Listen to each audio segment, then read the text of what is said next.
All right. All right, this is a special meeting of the Flagler Beach City Commission sitting as the Community Redevelopment Agency. Today is Thursday, December 9th. It is 5 o'clock sharp. I'd like to call this meeting to order. Mayor, can you lead us in the Pledge of Allegiance?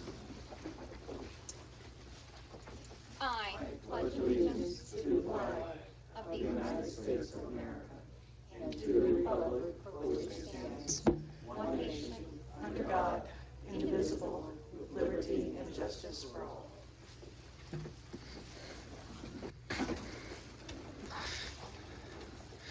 All right, we have minutes from September 23rd, 2021. Did everybody get a copy and was able to review it?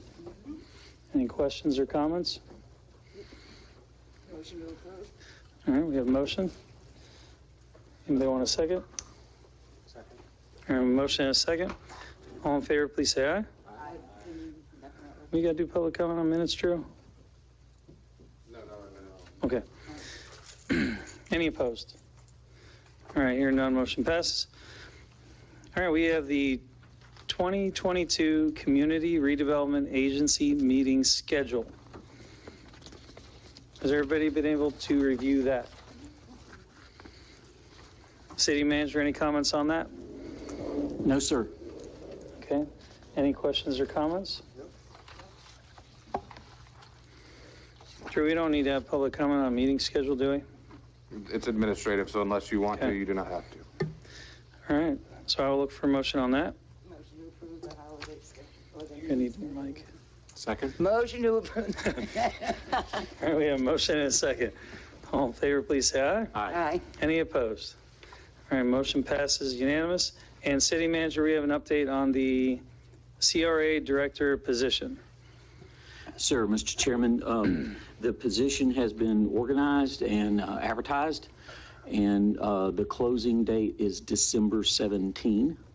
So we are waiting for all applicants to apply. Right now, we only have a couple, but we still have time. So I would encourage anyone that is interested and qualified to apply. And once it closes, we will quickly review those and I'll make a selection. Good. Okay. And any questions about this agenda item, the director position? Any comments? I just have one question in regard to the salary. Is it fairly competitive with the other CRA directors in the area? Well, we have a rather smaller CRA, so it's competitive given the size of the CRA. Okay. And scope of duties. There are CRA directors that make quite a bit more, but it goes with mainly the size of them. And so I think for our size, we're good to go. Okay. It's pretty interesting. I just left Winter Park. I was getting in my car, and this guy's walking across the parking lot, and he's making a comment about my car. He starts talking, and he's a CRA director. No kidding. Wow. Have them apply. He was handing out flyers and brochures for the CRA down there. Oh, that is It's pretty interesting. Did you happen to recruit him by chance? He does have my card. Nice. That is a city with a vibrant CRA. Oh, yeah. Boy, you're telling me. Beautiful downtown. That would not be a terrible thing to replicate. So all we need is a museum, the quality of the Morse Museum, and a college at the other end. And a lot of money. And a lot of money. Okay. All right, any other comments or questions or anything about CRA that we need to cover? Our meeting. So Not when yet. we hire the new director, we'll be reviewing our plan, updating it and that. Yes, ma'am. My plan is to, once the position is filled, to have them go over our plan. It needs updating.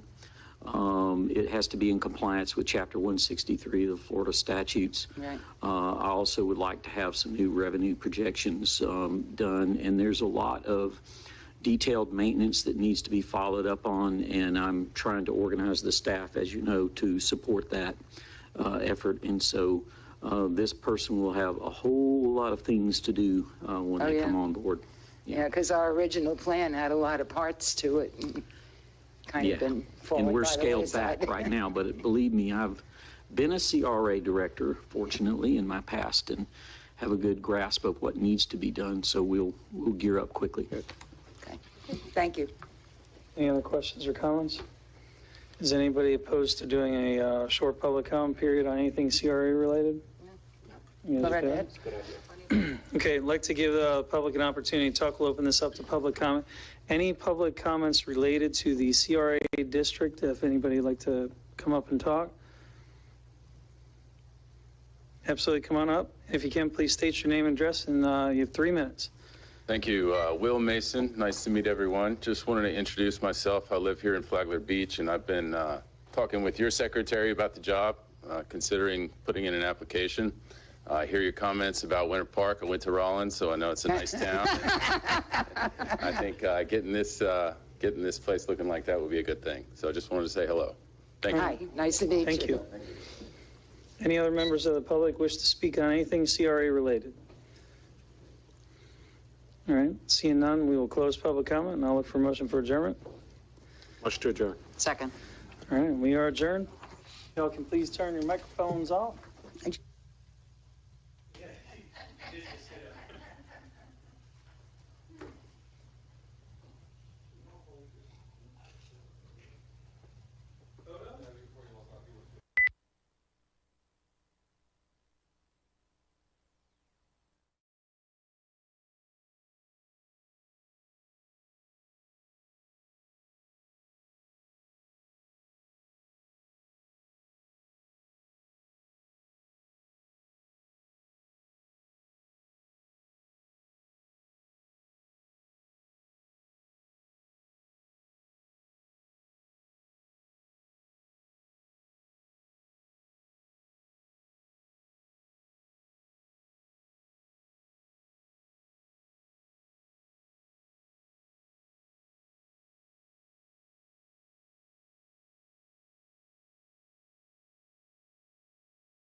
All right.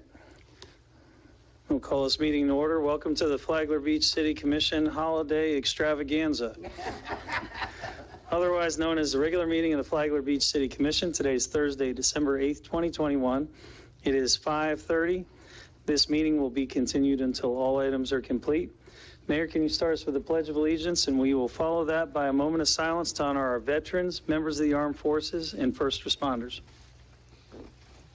I pledge allegiance to the flag of the United States of America and to the republic for which it stands, one nation, under God, indivisible, with liberty and justice for all.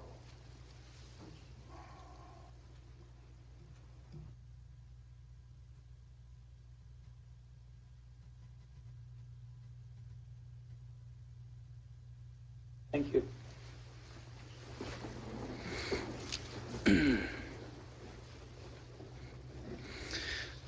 All right, if everybody could take a minute to look at their cell phones, make sure they are powered off, on silent, or on vibrate.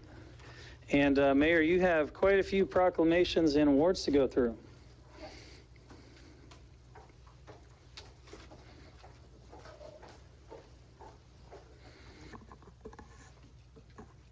part of our holiday extravaganza for this meeting. We have lots of thank yous in the city this week, or actually this month. And the first one, if you'd like to come up, is Greg Boisset with the Palm Coast Flagler Regional Chamber of Commerce. And everyone, when you're leaving here, please take a look in Veterans Park, because Greg helped with the chamber and lots of his volunteers and different businesses and organizations to have the park lit up beautiful for Starry Nights. So we're going to read a proclamation recognizing the Palm Coast Flagler Regional Chamber of Commerce and their members. Whereas one of the privileges of the office of the mayor is to recognize and honor outstanding efforts and to bring community celebrations like Starry Nights Christmas Lights program to Flagler Beach.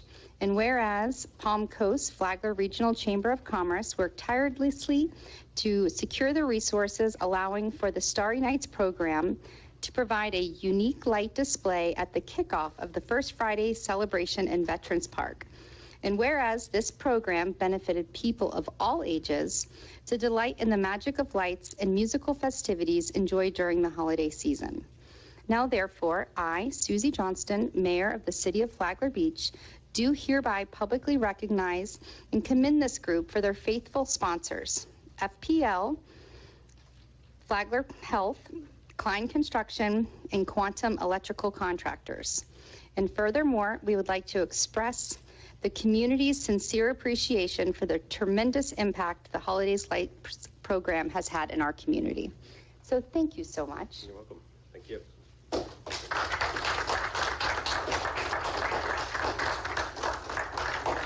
And like always, we'd love to get a picture. Oh, yeah. Where are we at? Right Up there. Here, I'll come up behind you.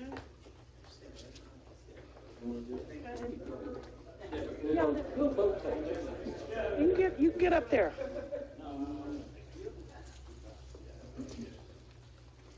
We already took it.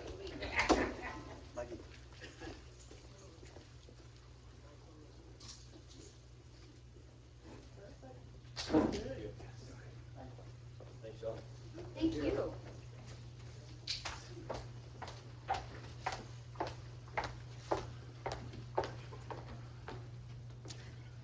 And I don't, the second award is a certificate of appreciation for Scott Fox and, I am just having a brain fart moment, Paul. Not every day does Flagler Beach get to have a snow day, but last Friday, First Friday, this business, Tortugas, really pulled through and made something magical happen. So many children, if you were listening behind them, their parents were saying, "It's snowing," and they were so excited. It gave you that sensation of magic in the park, which was amazing. It was the first time ever here in Flagler Beach, and we thank you guys so much. So if you can come forward.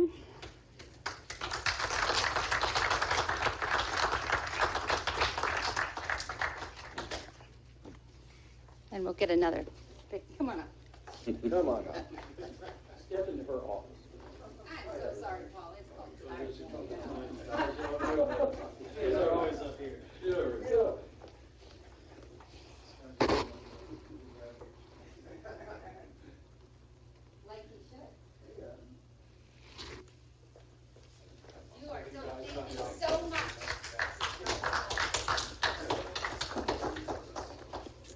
And this award, Johnny is not here, but it is in conjunction with Scott and Paul's, but it is Johnny Sajinski. He is the gentleman that was behind hanging the snow machines, really working with the engineering of it, making sure all of the dynamics and the snow juice and everything happened. So we just wanted to say thank you, because it was just 100% volunteer and having someone just step up to the plate.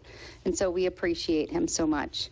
And the next one, certificate of recognition, is we're going to bring up William Whitson.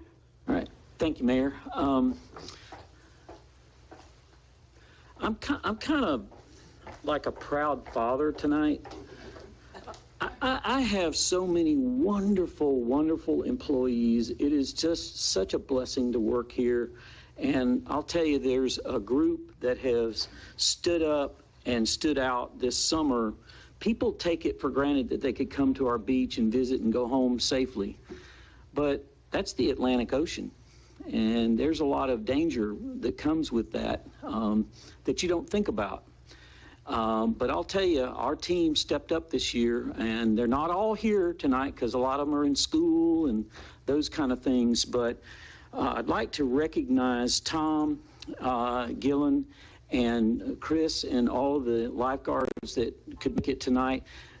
We had 91 rescues this past season, and I'm like so proud. And there are 91 families that are proud too, because their loved ones are with them tonight. So come on up.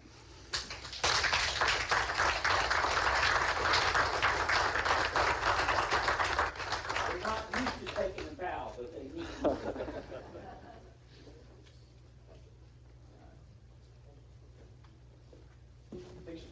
Take your time, Devin.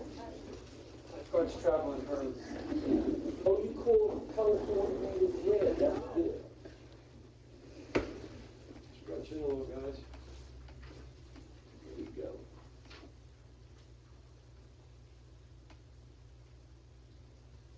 Thank you very, very much for your service. Awesome. Great.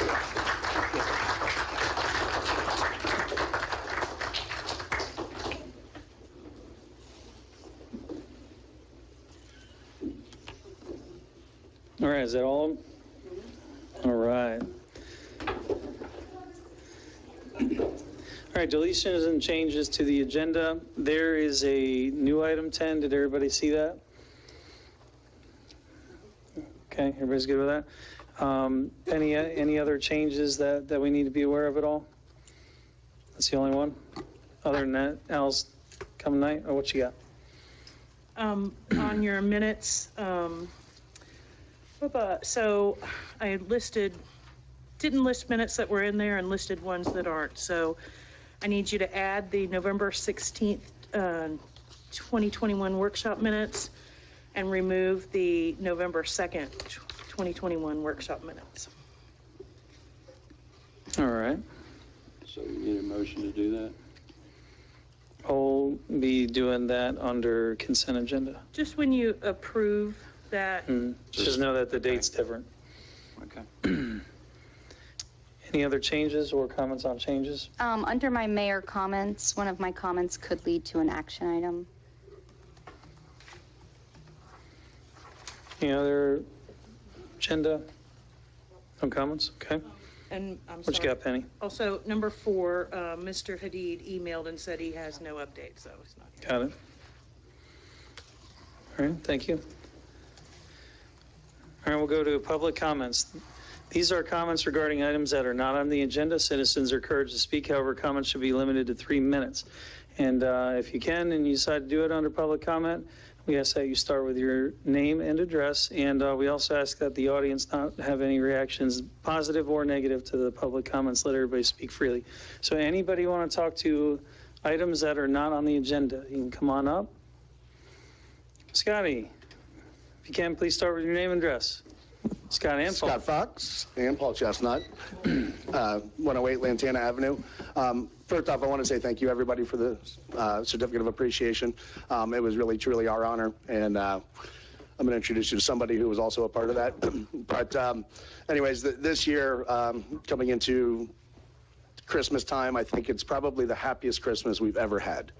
in the 5 years that I've been here. It's either been a hurricane or road construction or some other adversity. This is the first year where we've rolled into Christmas with smiles on our face. So thank you for all that you guys do. And with that, I'd like to introduce everybody to the new owner of Martin's. This is Michael Crave. He's one of our best friends. We've worked together for 20 years, and I'm going to let him take the podium. Hello, everybody. I just came from a haircut, a fresh haircut. I was cleaning all day. I believe I met Rick earlier today. So, I took over Martin's Monday, and we're moving our family here from Orlando. I have a wife and 3 kids. We're actually going to be five houses down from Scotty, and we're just excited about being a part of Flagler Beach. We've been coming, obviously, to see Scotty for the last 5 years, and man, every time I came, I was like, this place is growing on me. And so I guess I'm in now for sure. Right. So nice to meet everybody. I hope to see you all soon. We're doing some big time renovations down there. I think it's going to be a great thing. But if you want to stop by, I'd love to give you a tour. Thank you so much. Video. I was very excited about it. That was it. What happened? And I heard a little bit of Chop House. Yeah, so we had to come up with a name for the bank, and they seem to like that one. I don't know if we're gonna settle on Chop House. We do feel like Craves may take over a little bit. The banker also said if you're gonna buy this restaurant, you gotta call it your last name, which I wasn't too fond of, but it's growing on me, and we definitely we want to bring something to the community that maybe it's not quite here yet, and we're trying to get ahead of it. And obviously with Scott and Paul as partners, I think I've met literally probably 100 people in the last 3 days. And they've just been so helpful. I mean, people are just coming from all over to help us out. So I think it just reflects what type of community this is, and I'm just looking forward to be a part of it. Well, welcome. Thank you. Thank you so much. I'm excited. I had a question. The entire city would like to know, are you retaining prime rib? That is the question, and then happy hour right below that one. Yes, the prime rib will stay. We had some great conversations earlier today. It will be on the menu. We're going to play around with it a little bit and see what we can do, but it will stay on the menu. I even have people asking me. I said, I don't have any control over that. But now you have the answer, right? We're good. That is how important it is. We will keep it, yes. All right, well, welcome and congratulations. Now you know what's important. Yes, the prime rib, that's it. That's all we got to do. Thank you so much. I appreciate that. Thank you, and welcome. Appreciate it. Welcome, Mike. All right, anybody else wish to speak on items not on the agenda? Absolutely, come on up. If you can, please start with your name and address. So my name is Brian Ford. I reside at 1617 North Ocean Shore Boulevard, Flagler Beach. I've lived here we actually came here about 9 years ago, but I've lived here for about 5 years. And I have to say thank you, because I'm an extremely happy Flagler Beach resident, love the community, and this is my adopted hometown. I wanted to talk to you this evening about, I'm on A1A on North Ocean Shore Boulevard, and I wanted to talk to you about something that I've noticed over the years, and that is essentially the degradation of the dunes from the roadside, not from the beach side. Now, where I live at North 16th Street, we're very, very lucky in that we have 2 very, very healthy dunes in front of our homes. And I know that people on the south side don't have that. And I know when you go further north, we've had significant dune erosion. My real concern is I'm seeing more and more of the cars and trucks basically parking on the side of A1A, specifically on the beach side, to the point now where it's in some points on A1A, there's only 2 to 4 feet of essentially exposed soil, right, without vegetation. Where I'm at, it's in places 17 to 18 feet. Almost 2 cars could park essentially on the dirt, all right, away from the roadway. And I'm really super concerned about this. It's not just about, me and my home, but it's also, if you go to 14th Street, there's essentially a picnic bench there, which actually seems to be basically keeping cars a little bit further, closer to the roadway. Same thing with 15th Street. There is no essentially picnic table at 16th Street, but the incursion is amazing. It's gone really, really far. And I'm just really looking for your help in terms of essentially kind of addressing the situation. I know that further down on A1A, signage has been used. I've talked to some people from Sea-Watch. I don't know how successful that's been. No. I know that as a member of the community, I would never want to see bollards, concrete posts put in the ground there. I don't know how I feel about fencing. I don't know how my neighbors feel about fencing. But I'm just looking for solutions. I think signage and enforcement, Flagler Beach City Police are fantastic in terms of enforcement already, but maybe stepped up enforcement, stepped up signage could be helpful. And I just want to make you aware of this, how serious this situation is, because if we actually erode the dunes from the roadside, right, that's going to basically kill off what's there and make it easier for those two dunes to basically go away, which we do not want to see happen. So that was my concern. I thank you for listening to my concern. And again, if I can at all help in terms of addressing the situation, I'm more than happy to contribute. Thank you. Okay. Thank you. And thank you, Brian. And what we're going to do is we are going to get through all our public comments, and then we'll be doing some follow-up with our city manager and any other commentary or questions once we're done with this. Any other members of the public wish to speak under public comment for items not on the agenda? Come on up.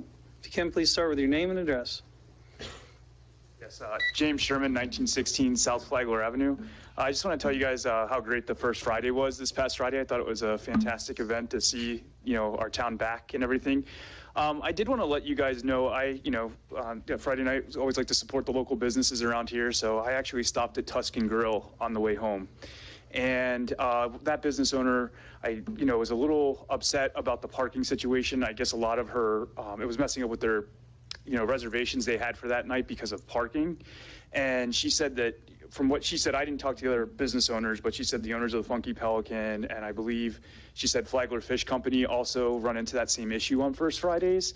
So I know that, we're trying to go to that grassroots movement again of really just trying to, encourage our local businesses and support those. So I just want to let you guys know it's just something that one of the other business owners had mentioned when I was just, picking up some dinner to bring back to my family that night. So just wanted to put that on your all's radar. I know, parking's always going to be something I know is probably a really big crowd for our first Friday in December and everything like that. But I just wanted to, make you all aware of that. I'm not sure if that's been brought to your all's attention, but I thought, I mentioned to the business owner I would bring that to the commission meeting when I came. So I just wanted to let you all know that.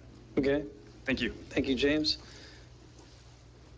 All right. Any other members of the public wish to speak under public comment for items that are not on the agenda? Absolutely. Come on, Greg. If you can, please start with your name and address. Greg Blesse, President and CEO of the Palm Coast Flagler Regional Chamber. That's at 145 City Place, Palm Coast 32164.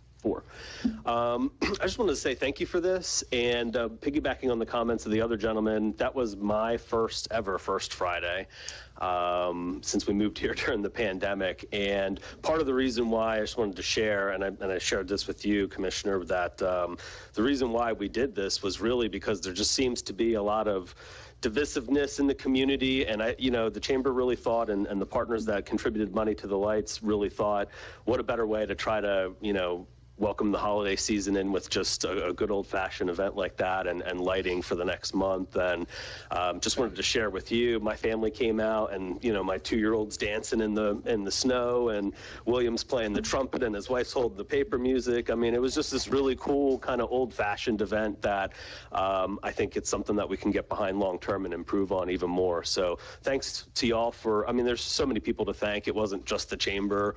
FB3 did great. Scott here did a lot of work, the TDC, but just really wanted to thank y'all for the recognition. It wasn't the reason why we did it, but I think that feeling that we had at that first Friday, at least for me personally, was just really cool and something that we look forward to continuing to try to promote here in our community. So thank you. Absolutely. And thanks for coming out, Greg. We appreciate y'all's engagement. And it's interesting the relationship Flagler Beach has had with chambers over the years. It's been good. It's been not so good. It's been very dynamic, and hopefully Flagler Beach gets recognized as a business powerhouse for the county, and we can build that relationship up. Y'all have got a lot of folks that might have doubts about chambers, and for good reason, but none that are your fault. It's all the people before you. All right, anybody else wish to speak under public comment for items not on the agenda? Last call. All right, we'll close public comment. All right, so we have a couple follow-up items. First thing is Brian Ford. We have the North Ocean Shore Boulevard parking. All right, see you, Scott and Paul. See you, Prime. I'm going to call you Prime Rib. Closure Light gets a little bit of recognition for this too, because he threw some money in as well, so. Oceanside, thank you. Johnny, happy 3. So, city manager, over in that parking area, and I know that just from living on that same block, actually, Brian and myself have the same street address, which makes for some really interesting mail situations. But what's happening is cars will pull off the road, and cars will pull 5-8 feet off of the shoulder. So then you have your 5 to 8 feet off the shoulder from the road. Then you have the width of the car. Then you have access for your passengers and all the loading and everything. So now you're way into the dunes. And I think that's basically what's happening. So after that all gets trampled, then folks will pull further off the road because now it's nice and clear. So now you have a car that's 10 to 12 feet off the road, and it just keeps continuing. And while he was talking, I just had in my head, we hold our dunes together with coquina rocks, and a lot of times, and it wouldn't hurt to just drop some along the road as a physical barrier that's not post and rope. I don't know how DOT friendly coquina rocks are. They would like that, no. Maybe smaller coquina rocks or something. But I wanted to see if you had any feedback on that topic. Yes, I do. This was an activity that came up during our strategic planning process and is on my to-do list. And last counts, I have about 30 major projects on my plate. And I'm not saying this isn't important. I'm just saying that the priority hasn't been there yet. But I would like to see us address this in the strategic plan and find additional resources to put behind it, because signage and enforcement are working in some spots, but it's not uniform. And I think that we are going to have to, unfortunately, go with a physical barrier, or the problem's going to get worse. I know the mayor's talked a lot about post and ropes, and I think that that's probably somewhat of the answer, but we still have to coordinate with our friends in FDOT. So there's a lot of work that needs to be done on this. I had reached out to the University of Central Florida and to one other university to get some intern support to see if we could make this an internship project this coming year. And I've you know how the academics are, they work a certain amount of the year and then the rest of the world goes away. But the rest of us are out here working. So I'm going to try the intern approach. I'm going to see what I can get going. Obviously, this is going to be an issue we discuss in the strategic plan, which means that we would need to put more resources behind it in the budget. So as a decision module in the future budget, a priority, those kinds of things, it just hasn't risen to the top of the list, but it is an important issue and we need to, continue to work on it. Okay, Commissioner Balhumer, do you have something? I do. I spoke with William Tuesday about the situation of encroachment on the dunes. And that's not just cars, but, human traffic as well. And 2 years ago, we had money in the budget for post and rope and never got used. So then we lost it. So now we don't have the money in the budget. So actually, that was something I was going to bring up during my comments, but I think we need to find a way to get that. There are some really weak spots that should be addressed sooner as opposed to later, I think. I'm just one of us, so. Well, if it didn't get used, it got rolled into reserves, which means it's still there It's for there, use. it's just yeah. not labeled. And that would just be an initiative we would have to tackle as a potential agenda item. Yeah. Commissioner. It's the FDOT approval. Well, we had the. We had it for a while. It has to be, They have the breakaway style. they have to be a breakaway type post, and they have to be a certain distance from the road. Right. And I don't know, would we get away with cocaine and stuff? No, I don't think so. No. Commissioner Bryan? Yeah, I think, here again, it goes back to enforcement as well. To see a sign that says no parking is one thing. To see a sign that says $100 fine for parking on the dune is another thing. So, I mean, we can look at signage as well, and I hate signs, but I think it's the message that you actually send from a sign. Because, I mean, when you think about when you go different places, and if you see a sign that says one thing and it has on there $100 fine for littering, that's sending a different signal than just no parking or whatever, what I'm talking about. But, I think might be worth a try anyway to just be more direct, because we do have a $100 fine or $150 fine for parking on the dunes. And to let folks know that there's a $150 fine for parking on the dunes sends a clear message that maybe I won't park here. But I mean, it's just an idea, but we can try that in one or two places to see if it works. And I mean, I'm all up for trying whatever we can. But the rope and posts are certainly a good idea too. But here again, it starts to create other kinds of obstacles that are not that attractive. But if they work, then we just do what we have to. Yeah. I'm thinking of the post and rope mostly where the Where they have the pedestrians, problems? where the pedestrians are. Yeah. Mayor Johnston, you had something? Yes, in front of, the beach in front of my house had one of those issues where the encroachment became so far into the dune, it actually turned into a washout. And we had the 18 by 24 real estate signs that said no parking put up. And over the last year, we have gone from having a washout to now the dune is fully grown up to the roadway on A1A. And it's only taken a year's worth of time. And maybe that is something that we can do temporarily to save the dune while we get the post and ropes program in action and getting the funds, because it's easier to stop it than it is to have to go in and put sand and rebuild a dune. Commissioner Mealy? Yeah, I thought another value to, although post and rope is a form of barrier, it will prevent people from being lazy to go from one staircase to another and just going over the. We have the sand fencing, we put that in all the way down, so that helps. Yeah, that helps too, yeah. But it has to be a certain amount in, according to FDOT, it had to be pretty far in, where I think the post and rope can be closer to the road. Correct.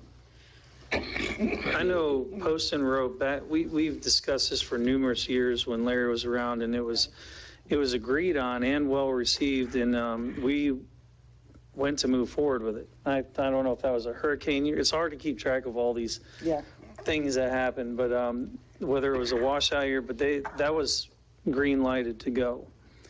And the money rolled into reserve, so if you needed to make that an item, that probably would not be a big hurdle, because all the homework's been done on it, the different style breakaways, all of it. It was ready to roll. Commissioner Phillips, did you have anything? Okay, and did you have any other comments? Just one last thing to Commissioner Bryan's thoughts. The signage says, please don't park on the dunes. Well, don't say please, say don't park on the dunes. And then fine up to dollar amount. And a few signs planted in strategic areas may help. The sign program. A little more immediacy. And the sign program that is on 17th, 18th has been pretty effective too. The next public comment was about parking at First Friday, challenges of that. I think that's a double-edged sword. So for businesses to, well, first off, I work on 5th Street. So I drive by the lot that's on 5th. And when First Friday was going on, James, for reference, that lot was probably only about 1/3 full. So there was plenty of parking available for Tuscany, just not within 100 feet. It's a double-edged sword. So Tuscany was probably booked solid needing reservations because of First Friday. So there's that. And that's a tough one. I think that kind of goes back to we don't necessarily have a parking problem. We have a parking logistics problem getting the cars to the spots. City Manager, you have any thoughts on that or anything? Yeah, we need to improve our wayfinding process because there's parking. It's not, as much as we need during peak periods, but there is parking and people don't know where it is. And so we need to do a better job of working on that. And when I spoke to the Tuscany folks, because I happened to go by there and see that they were packed, and what had happened was their regulars, didn't show up, but the other people from First Friday came in. So it was kind of a trade, but I'm hearing the comment loud and clear. And again, that's when the CRA director comes on board, that's definitely one of the things that's on their to-do list, is to put together the right kind of wayfinding process so that we can show people where the parking is that we have. And I'm sorry, if you walk, a couple of hundred yards to go to a Walmart, and then more than that when you get in the store, walking 100 yards, for parking in the downtown shouldn't be any different. But I don't know, we just got to change people's thinking. CRA parking director. It's got a ring to it. Yeah, well, it's on their to-do list, believe me. That might chase people away. I don't know if that's true. Good point. I think, again, we're getting back to what we talked about before. It is making people aware that Flagler Beach is becoming a walkable city. And I hate to use Winter Park again, but I walked 3 blocks today to get to a store because I had to go park in a parking lot.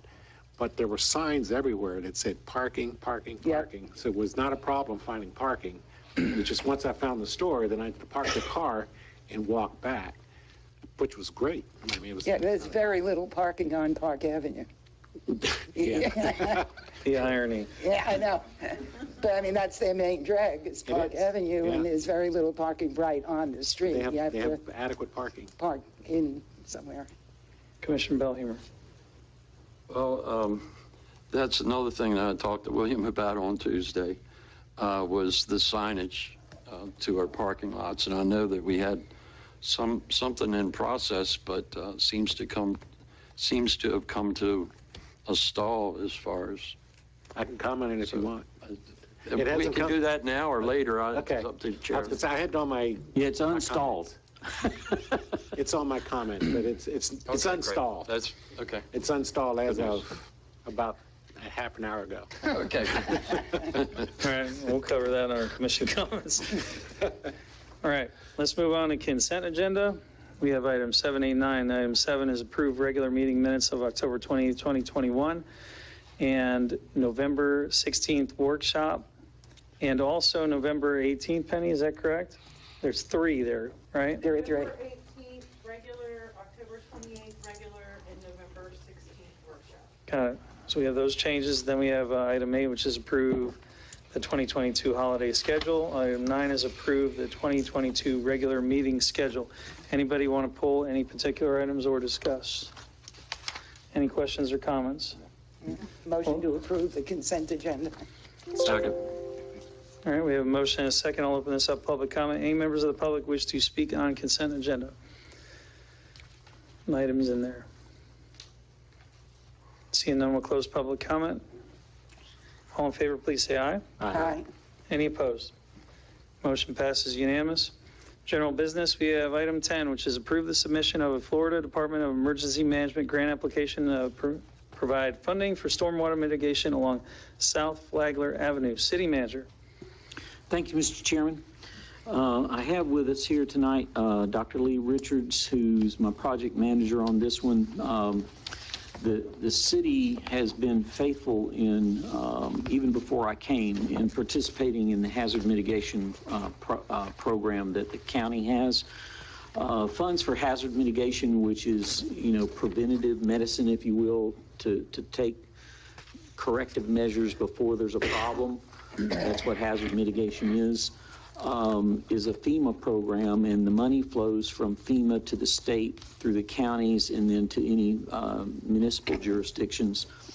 And Lee has been on the committee. He's done a great job representing us.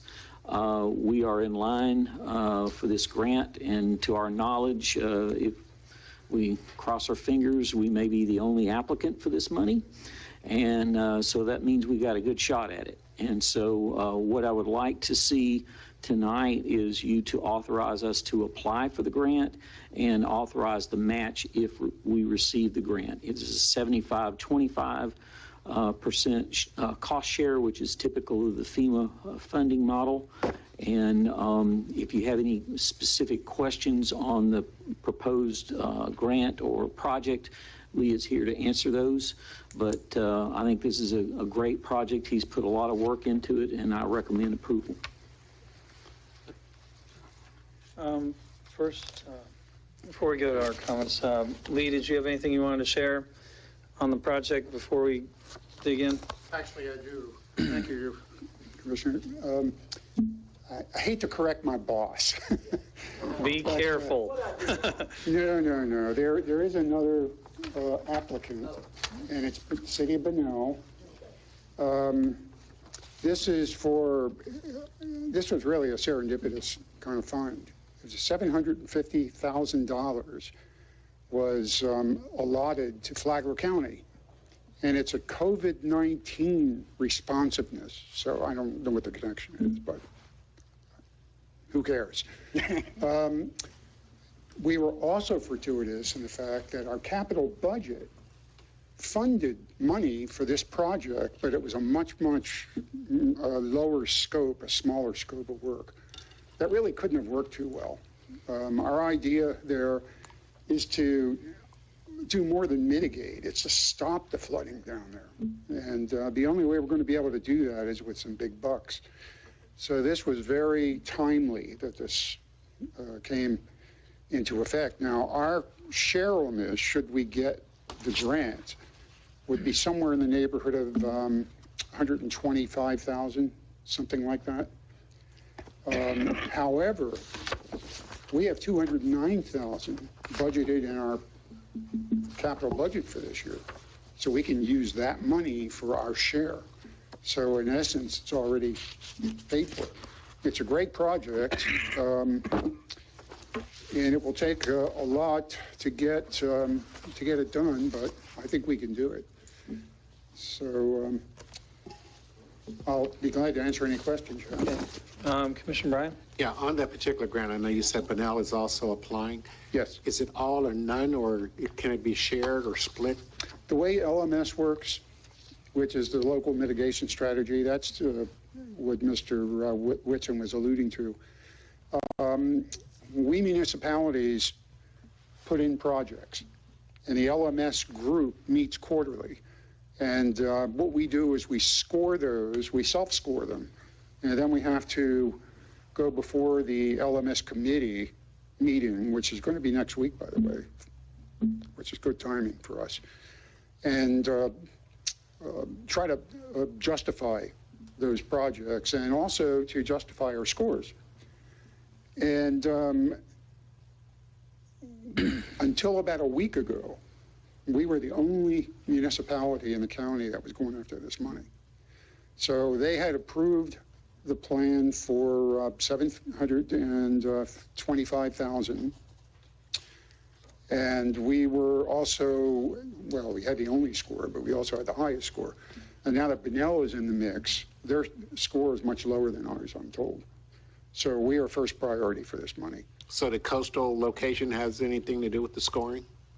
There's risk, a number of the risk factor does. the risk factor, yeah. There's also another couple community and community not participation, but community problems with it. Okay. There are maybe 10 different criteria that get scored. Okay. Right. We also have some compelling photographs that'll be part of our application. I think we shared those with you in the agenda packet. So we feel good about it. We just need your green light. All right. Thank you. Commissioner Bellhaver? I mean, we've been talking about doing those driveways in front of the maintenance building and Public Works, and never really talked about the fire station parking lot, but that's part of this. And I don't believe what we had talked about so far included paving the dirt road going alongside the police station either, which is also inclusive, correct? Yes, sir. And I spoke to the city manager when we were talking about doing these driveways and mentioned that you kind of fighting yourself if you're not doing the storm drainage at the same time. That's right. So this is, in your words, perfect timing. So thank you for your hard work, and I hope it goes through. But we really need it. If you raise the driveway where it's puddle now, it's just going to puddle somewhere else. So this fixes all that. The only other thing was I was hoping we could get a sidewalk stuck in there with it, but that's a different category and wouldn't apply to this grant. So unfortunately, somehow maybe we can fix up that one on the other side. Yeah, we'll cross that down the road and we'll phase in some sidewalk. And yeah, there are some more parts to this project that will come later. Good work, Doctor. Thank you, sir. Any other questions or comments? No. Commissioner Phillips? I just need some clarification, Lee. So the project is estimated to cost $723,000, correct? Okay. We've got allotted $209,000, and you said $125,000 is the grant? Our portion. It's our portion. It's 75 federal and 25% local. Yeah, it's actually, what do I do with my glasses? I'll give you the exact amount. It says on the bottom, Debbie, if you keep looking. The local share. Okay, I see it. Okay, federal share and local Yeah, share. I misspoke. It's 181,000 is our share. Okay. But we still cover that with the 200. With the 209. With the 209,000. Yeah. Mm-hmm. Okay, perfect. That clarifies. Thanks. Mm-hmm. Any other questions? Yeah, thank you for your detail on your memo. That was helpful. Well, I'll make a motion that we approve the submission to Florida Department of Emergency Management. Second. All right, we have a motion and a second. I'll open this up, public comment. Any members of the public wish to speak on this agenda item? All right, seeing no one, close public comment. And Penny, if you could roll call this. Commissioner Bryan? Yes. Commissioner Belhumer? Yes. Commissioner Mealy? Yes. Commissioner Phillips? Yes. Chair Cooley? Yes, the motion. Motion passes unanimous. Item 11, approve the site plan for the Irma and Powell Parker Preserve. Authorize city manager to proceed with distribution of a bid package for construction. City manager. Thank you, Mr. Chairman. It's with great pleasure that I present to you a proposed project. I guess this is kind of our second bite at the apple. The bids came in high the last time that we went out for this project. And then, of course, there was some community concerns. Those have been addressed, and I'd like to thank Commissioner Phillips for all of her hard work and extra effort on that effort.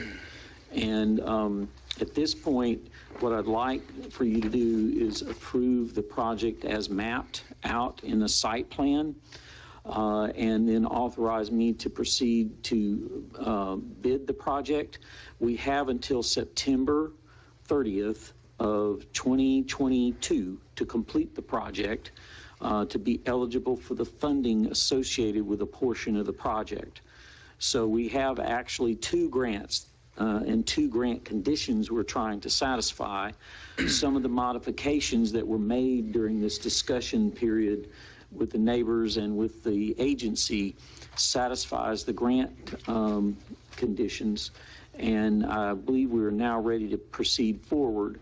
I've asked Casey to come and answer any technical questions that you have on the project, but from my point of view, I think we're ready to go, and we need to move post haste because we have to tie a bow on this by September 30.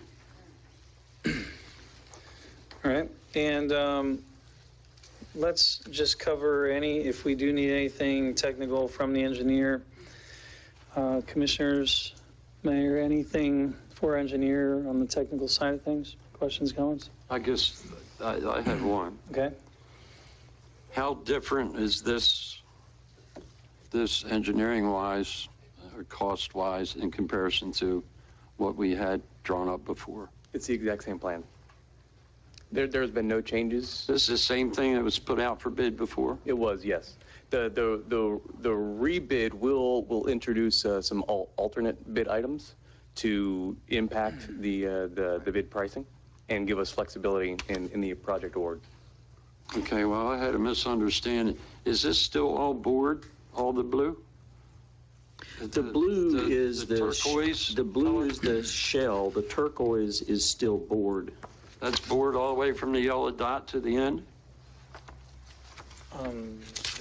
That is boardwalk, correct. Yeah. And then the dark blue is not an elevated boardwalk area. That is correct. It is a crushed oyster shell. Oh, okay, so some of it's elevated and some of it's decking on ground. Correct. That is correct. So the original one was all elevated, wasn't it? The one that was bid in 2019? I think the original might have been going way Well, back. it's been going on for a while now. So. Yeah. We feel like that some of the value engineering issues that we've done will correct some of those problems. And at this point, if we want to try to meet the grant schedule, we got to pull the trigger and see what happens. I understand that. My question on this is, have any changes been made back since before when the bids were all so high? Have there been any changes to bring the cost of this project lower than, what was the bid the last time? I believe the low bid was 5,000 to 8,000 over the budget. There was some discussion on some self-perform items, trash cans, bike racks, other small items. Okay. At that time, that's when. So it didn't get into the engineering of this? No. Okay. The last bid was $389,025. Okay, thank you, Penny. That's all I got for now. Okay, any other technical questions for the engineer for general discussion? All right, so general comments or discussion or questions? I'd like Commissioner to Phelps. start. I just want to thank our unofficial Pell Parker committee, including Steve Scott. We've been working on this for over a year. I do understand that we've come full circle, kind of going back to the original plan. We've met with Scott. Mr. Witz and I met with Scott last week, and he and the committee are on board with getting this approved. The residents are on board with getting this They're on approved. board with getting this approved. Well, that changes my tone a little bit. Yes, yes, they've asked for one sign on towards the end of Lake Shore. I can't remember, Mr. Whitson, what did you want the sign to say? No parking beyond this point. Right, and also, we would also like to have a sign and have the park closed by dusk. Yeah. So And we that's don't have any. within the grant stuff. Well, our rules for parks and, are already just codified, so. Okay. Already. I just want to make sure we didn't have a conflict. Yeah, we're good. So, question about the sign. Is this yellow block handicap parking?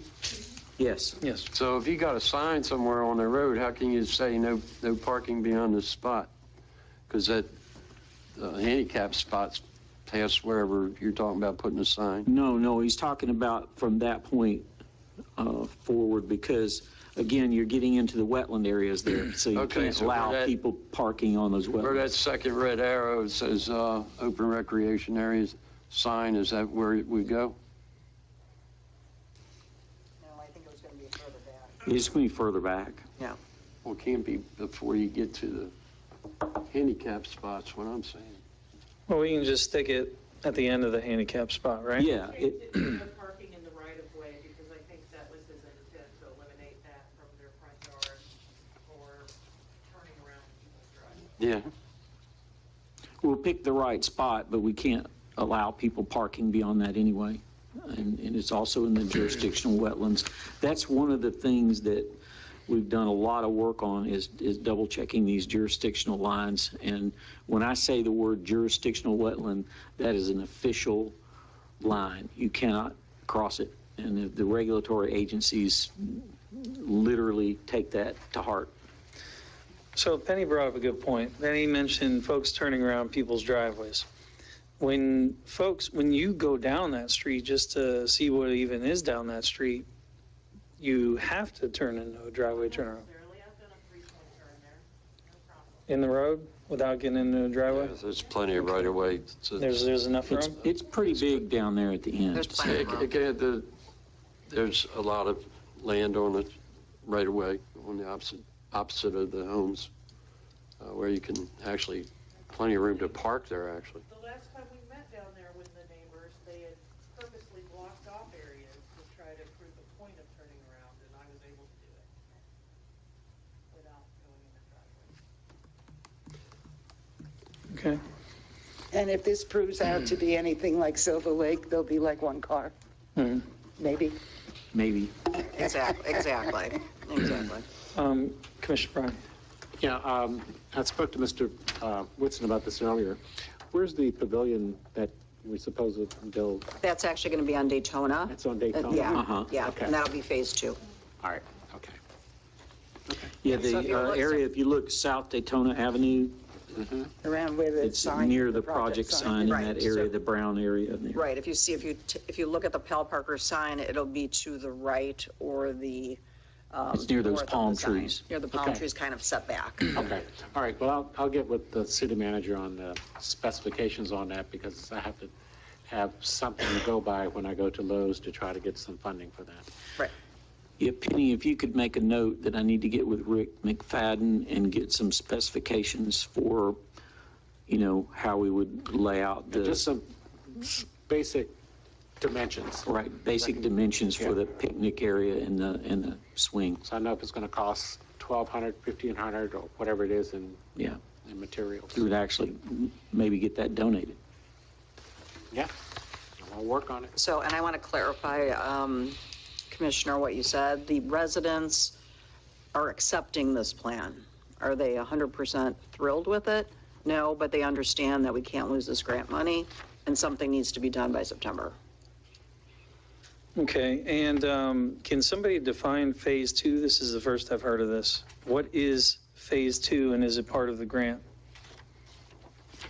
Well, phase 2 would only happen if we get terrible bids, and we have to kind of do some creative thinking. But our intention is to go forward with this the way it's. But what is phase 2? It was offered in our discussion with FCT, because we're so behind on having this park completed. It was, they saw that we were trying to move forward and understood our limitations with the issues with the neighbors. And they offered as an option to let us do this in phases. So it's an option for us to stay compliant with FCT depending on the amount of the bids. It's totally driven by money. I think if I understand what the question is, if this plan is done, there is no phase 2. Correct. There's not an add-on, because I think that's what the chair is asking. He thinks for There's not an add-on. This is the plan. That is the plan. This satisfies our commitment, Correct. this phase 1. I didn't know, it just almost sounded like it was transitioning into a garden-style discussion where it says for future development, and then. No, sorry, no. We don't. I say let's stop the hemorrhaging and get this over with. Okay, and I'm sure I'm being the minority on this. I did have some comments. Going all the way back to my last term, this has been going on for so long, but I've always had reservations about this park. And they're not really about this park, they're about our parks. All of our parks that we have currently are in deplorable condition. And we're behind, and we also don't have a plan in place to get our parks fixed. I'm the type of person where you don't add on what you can't already fix now. And the reservation I have about this is just, It's more philosophical. It's we can't fix what we got, but we're going to add another. And then you worry about the associated costs. You worry about the carrying costs. It's new and it's nice, so it'll be a little while before all of the problems start kicking in. I was not aware that there was a residential base that was in support of it. My understanding was that we don't really have residents. That the last time this got brought up, there was not one resident that wanted it, not one. And I had a really hard time with approving a park that no one wanted. It didn't make any sense to me. There is now, or kind of, sort of. Yeah. At least we're not out picketing. Right. So that changes things, because if we're representing the voice of the people, if there's nobody here against it, that kind of changes the dynamic quite a bit. I worry about us taking on another park. If it was up to me, I'd say give the money back and wash your hands of it. You know, you're saying, like you had the other side, you're like, let's bite the bullet and finish it. I would say bite the bullet and give it back. It's just two different concepts. Commissioner Bryan? Yeah, I had reservations about it as well. I mean, I went down to the area and I looked at it and the whole bit.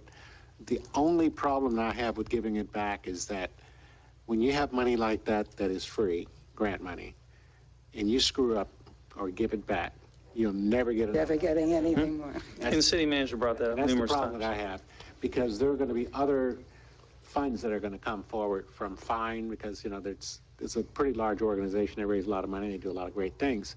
And I'd hate to see us in a position 2 years, 5 years, or 10 years from now when someone's going to say, you know what, we gave them some money once before and they didn't do anything with it. As a matter of fact, they gave it back. Let's give it to somebody else. Yeah, and then they gave it back after 15 years or some odd. We've had this money for 15 that's why I say years. let's just move forward, get it done, and satisfy our commitment. Yeah, and I have the same concern about parks, but I'm hopeful. I'm very hopeful that as we move forward with the strategic plan that we have and with the staff that the city manager is saying that he's going to bring on, that's going to be responsible for grounds and these kinds of things here, we're going to be able to get a handle on what's been neglected over the years. And it's, you know, rightfully so. I mean, we're beating a dead horse here because of the economic downturn and all this, but things are doing better now. We're moving forward. So I'm hoping that, and I'm confident that we will be in a better position to take care of our parks and our city and keep it up to speed. Yeah, and I just go back into ancient history. I remember when we put the sign up and the Parkers were there. The Irma and Pal Parker's sons were there with their families, and they were very excited about having something done with their parents' property. And once this project is done, when you go look, it's not going to be like, oh, look at all the changes they made, because it's all very passive. It's, you know, no, we're not putting Disneyland in there. And when you say there's nobody that wanted it, it was the immediate neighbors that were complaining about it. Will there be other people? Perhaps there will be that will come.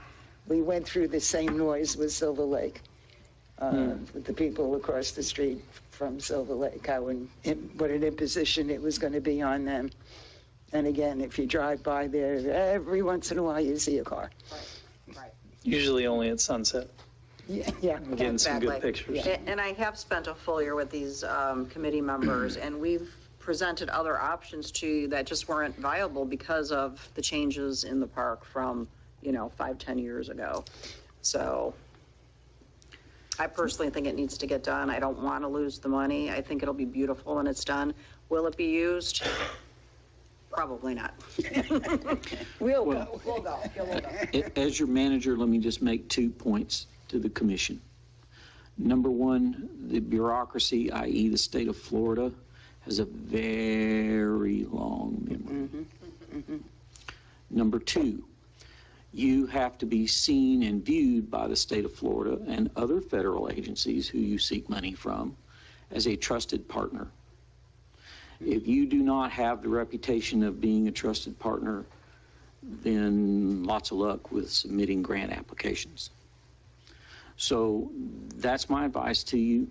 I feel good about this. We have a good engineering firm. We have a good team. We have good staff. we do have a lot of work to do on our parks, but it's all in front of us for us to achieve and accomplish, and I'm ready to go. Will Bruce New be will he guide the bidding process? Bruce retired, but he has trained up Casey. Oh, this is the new Bruce? Yes, okay. This is the new Bruce. I can speak on that for Bruce. Bruce is in a working retirement status. He will likely be the engineer of record for this project, but I'm helping guide everything. So he will be a part of it. You will see his face probably, but yes, he is phasing out. Okay, well, I guess then will you monitor the bidding process? Oh yes, I will. Personally, I will be. Great. Yeah, and Casey has been great, so thank you. Thank you. And we can call you New Bruce. Bruce too. That's it. All right, any other comments? I make a motion to approve the site plan for the Irma and Pal Parker Preserve. Second. And authorize the city manager to proceed with distribution of a bid package. All right, we have a motion and a second. I'll open this up to public comment. Any members of the public wish to speak on this agenda item? Dr. Moe, you're awfully quiet back there. All right, seeing none, we'll close public comment. And Penny, if you could roll call. Commissioner Belhumeur? Yes. Commissioner Neely? Yes. Commissioner Phillips? Yes. Commissioner Bryan? Yes. Chair Cooley? Yes, the motion. Motion passes unanimous.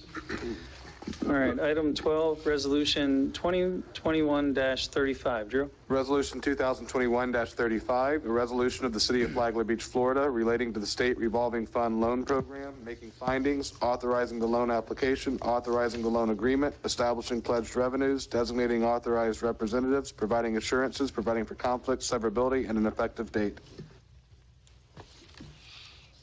All right, and City Manager, this is yours? Yes, sir. Here we go. That wastewater treatment plant has been functioning since I was in high school or before, and it's time to change it out. And the team put together the loan application. It's been approved by the state of Florida, and all they are lacking now is the formal package, which is in front of you on your dais. And I've got the engineering representatives here from CPH.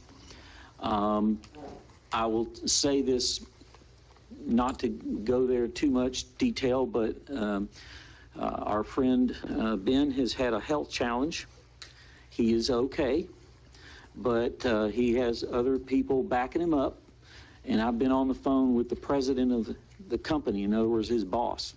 And they understand how clearly we want to go forward with this, and we don't want to drop any balls. We want every T crossed, every I dotted, because you're dealing with probably in excess of $15 million.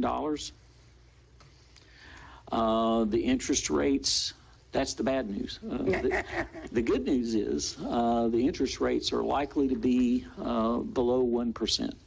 From what I read, it was 0.58%. That was the last. That's amazing. That's the last read we have. We're hoping that it does that or lower. So, because there's a lot of federal money flowing right now that could be used by the state to subsidize different loans, and of course they take into account our size and the ability to pay. So, having said all of that, it's there for your review and approval. I've worked very closely with this team. Johnny is amazing. CPH has done a fabulous job. I can't be happier with the engineering firm, and you can ask other engineers I've worked with in the past. They know how tough I can be on these things, and I really like this proposal. I like the project. I like what they've done with it, and we're ready to get going. The only thing we don't have control over is this bidding climate. COVID has created supply issues, pricing challenges, and we're just going to have to that's why I want to keep the engineering part engaged so we can do the value engineering to bring this thing in within budget and make sure that we stretch every dollar, whether it's a loan money or not. It's still all has to be paid back by your citizens and constituents, and so we want to do the very best job we can with this. And with that, if you have any specific questions, the team is here, and we will be happy to answer them. So this is us signing the loan application. You got it. Yes, sir. Gotcha. That is fixed, right? It will be fixed at the time you file it, and again, all these moving variable parts, you will determine the rate. I can't tell you the rate. I can just tell you that our experts tell us within 1% range or I guess lower. I'm talking about over the life of the loan. That's fixed. Yeah. Yes, Yeah, once I it's believe signed. it's fixed, All right. yes. I thought it was, but I just want to assure. I'll call them up and, yes, I just yes, wanna make I sure. thought it was, yes. It is Okay. fixed. Question on the revolving loan. Do you anticipate paying back? Payback is 20 years or 25? 20? For the record, my name is Terry Bober with Raftalis, sub-consultant to CPH and assisted on the loan application. The question, if I heard correctly, was the repayment term. It is a 20-year semi-annual repayment schedule. But that's after the project is completed, am I correct? 6 months after Yes, sir. you CO He told us the a bunch project. of You don't times. even make the first payment until Right. 6 months after you CO. You got to sign off on it and make sure it meets everything. There's some capitalized interest that rolls in, but at the rate that you secure. So as you can imagine, it's a very low cost of capital as you're constructing, plus there's the ramp up in construction, so the additional interest cost would be fairly minimal, but that gets rolled into the total loan and repaid over the 20-year period. And another key part of that is you only take out what you need as you need it. Right. That's So correct. that if we end up getting some help from Washington at some point in time, that would be less that we'd be taken from that. That's correct.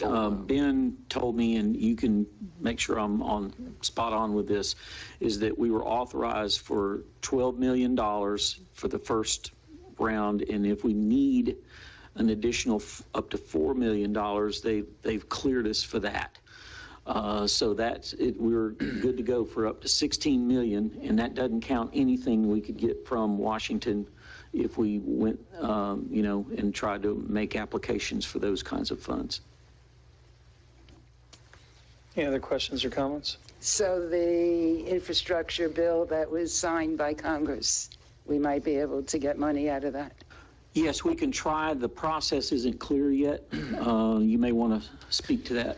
Yeah, I mentioned to the city manager that we'll be following up with our colleagues about the status of the infrastructure bill, but my understanding is I think that there is about a $44 billion allocation to the clean water and drinking water loan programs over the next 5 years, and that they're going to try to allocate those funds, and that's going to go out across the entire U.S. The cool thing about that is that I believe 49% of the funds at the state level must be in the form of grant or loan forgiveness. So if you can get some of that funding, that could potentially help out. One of the things that we're looking into is that, with this loan agreement, is there, the potential to, take advantage of that. So we don't know the answer to that just yet, but that's what we're going to try to find out. Great. Awesome. Other questions or comments? Let's do it. Okay, look for a motion. I'll make a motion to approve Resolution 2021-35. Second. We have a motion and a second. I'll open this up, public comment. Any members of the public wish to speak on this resolution? All right, seeing none, we'll close public comment. And Penny, if you could roll call. Commissioner Mealy? Yes. Commissioner Phillips? Yes. Commissioner Bryan? Yes. Commissioner Belhumeur? Yes. Chair Cooley? Yes, the motion. Motion passes unanimous. All right, staff reports. Drew, you're up first. No, I don't think I have anything. I didn't say I was going to read. I didn't have anything for you I was reporting on today. Nope, I have nothing. Nothing. All right, city manager. Thank you, Mr. Chairman.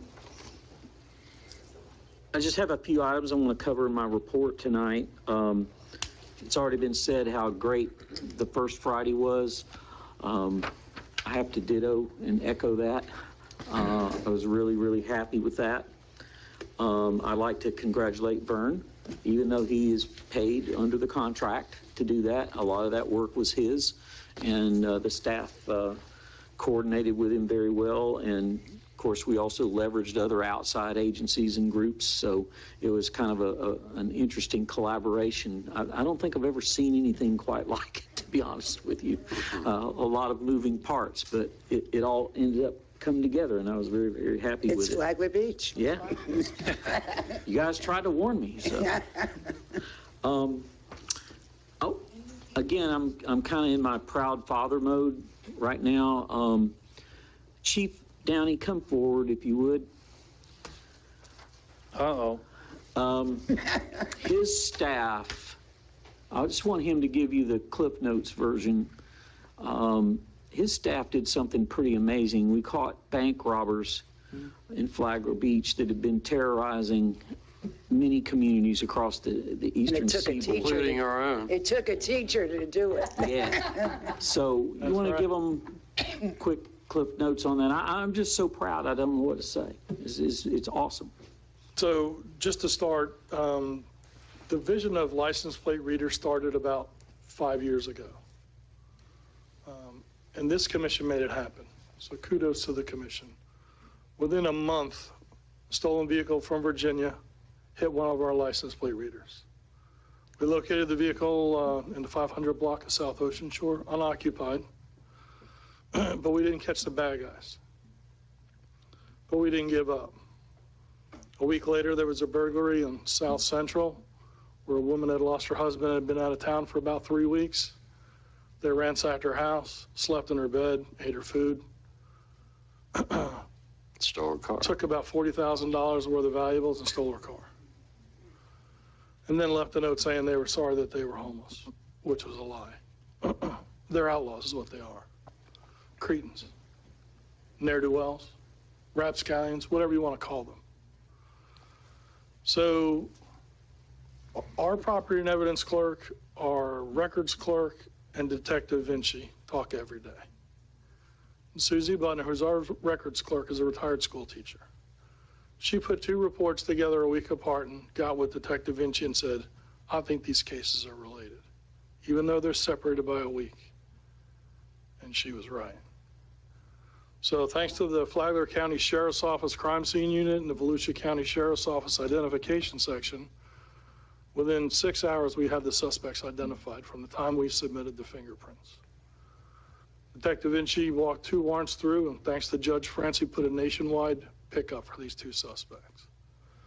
They were captured in Washington, D.C., in the victim's stolen car, and they were armed. And thank God it came to a successful conclusion where no law enforcement officers got hurt. The suspects have confessed to not only the crimes in Flagler Beach, but at least 3 armed bank robberies, robberies to jewelry stores, hotels, gas stations, and convenience stores over 6 states. The license plate reader hit on them in Ohio, Georgia, and in Illinois. All of you have yet to report any crimes, but there's going to be more. The tip of the spear started right here in Flagler Beach. If it wasn't for the commission allowing those LPRs, we never would have known that truck was stolen.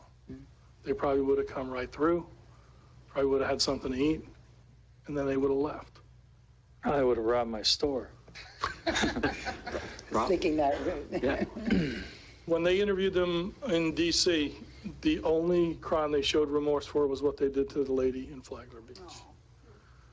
And the gentleman said he was armed, so it was a good thing that we didn't find that truck occupied, because he probably would have shot or attempted to shoot one of our officers. So what started out as a stolen truck in Virginia led to pretty much the entire eastern seaboard looking for these folks. So kudos to the commission. If it wasn't for y'all, probably wouldn't have happened. So thank you very, very much.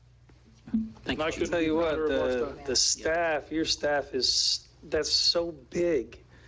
You all do a lot of really, really good, bulldogging and stuff, but this one is just bigger than all of them. It was huge. I put out a post today on Facebook that said, see something, say something. that doesn't just apply to the public. It applies to our folks as well. And thank goodness for the open lines of communication in our agency where a retired school teacher, a records clerk, felt comfortable enough to go to a detective, even though she's not a sworn officer, and said, I think these two cases are connected. And Detective Vinci, who will take anybody's help, said, let's sit down and go over it. And they were both right.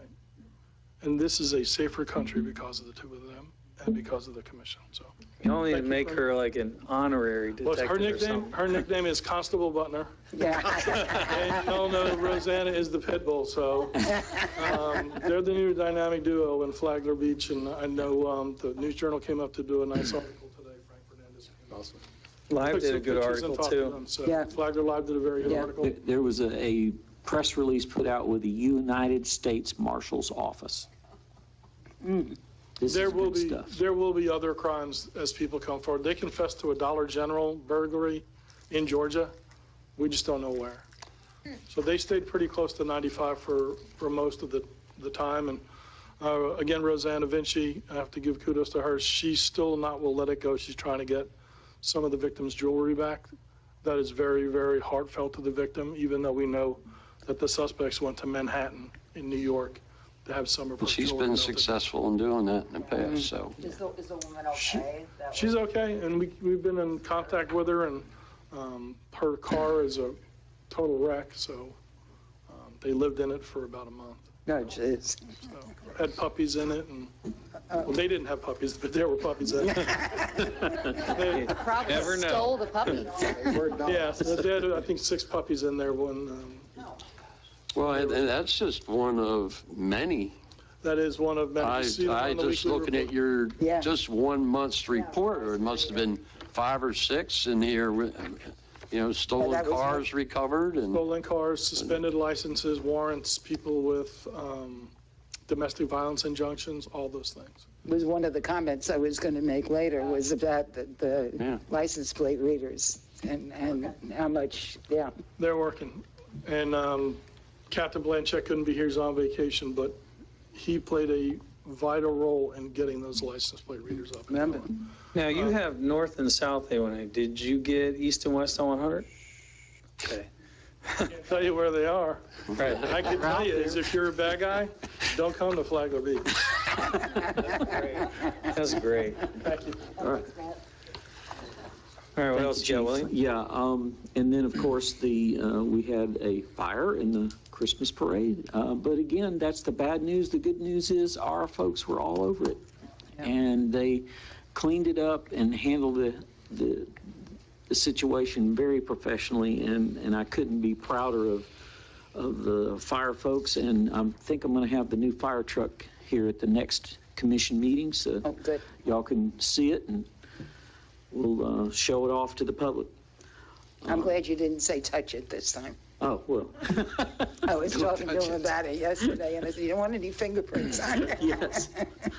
So it's not in service at this time, or it is? It is. It is. It's good to go. There was some equipment that they weren't able to get yet because of shipping and, COVID and delays and materials and things like this. But so I basically went ahead and, because the company honored their contract, we paid them for the truck. But the equipment I deducted that. And so when we get all of the equipment, we will cut them the check for the rest of the equipment.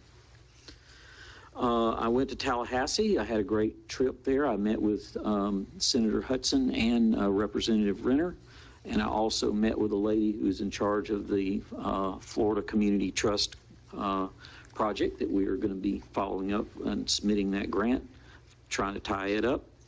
And then just wanted to say that we had some manhole rehab happen in the city.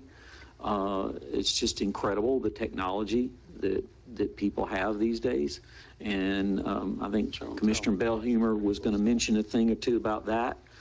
And then finally, again, all the great staff work that I see, that I am privileged to see, and that others don't see, I really have to say Liz Mathis has just done triple duty She not only takes care of all the HR work, the insurance work, but then she handles a lot of the things for me and my schedule. And she's just done an incredible job.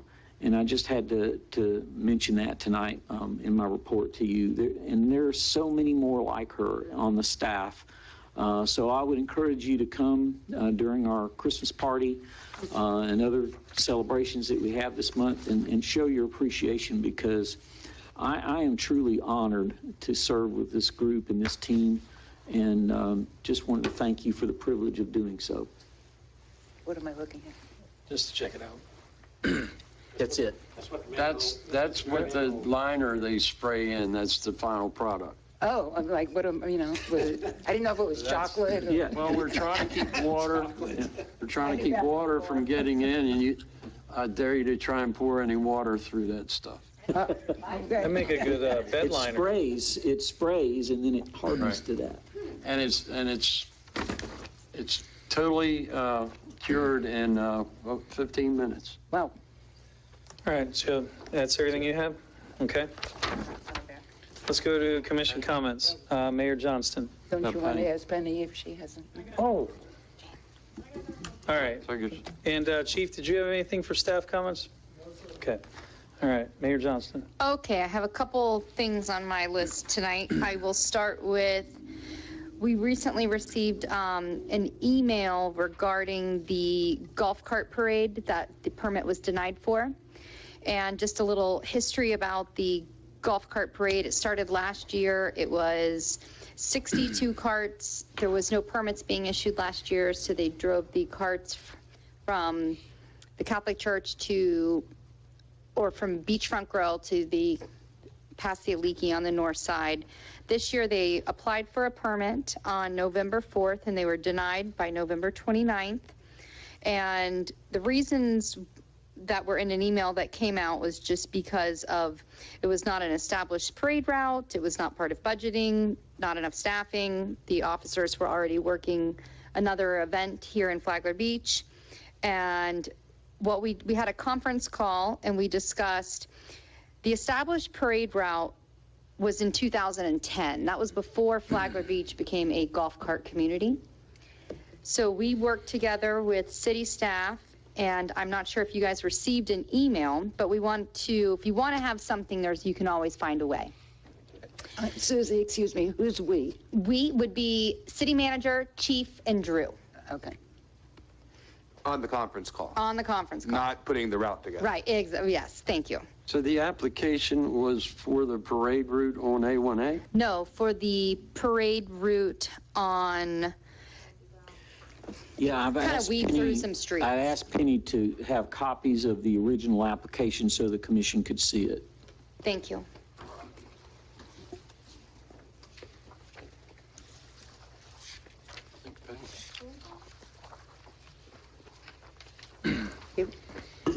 Okay, and what are we referencing, Mayor Johnson? So we are referencing, since the golf cart parade was denied, to create a golf cart parade route so our residents can still have the parade.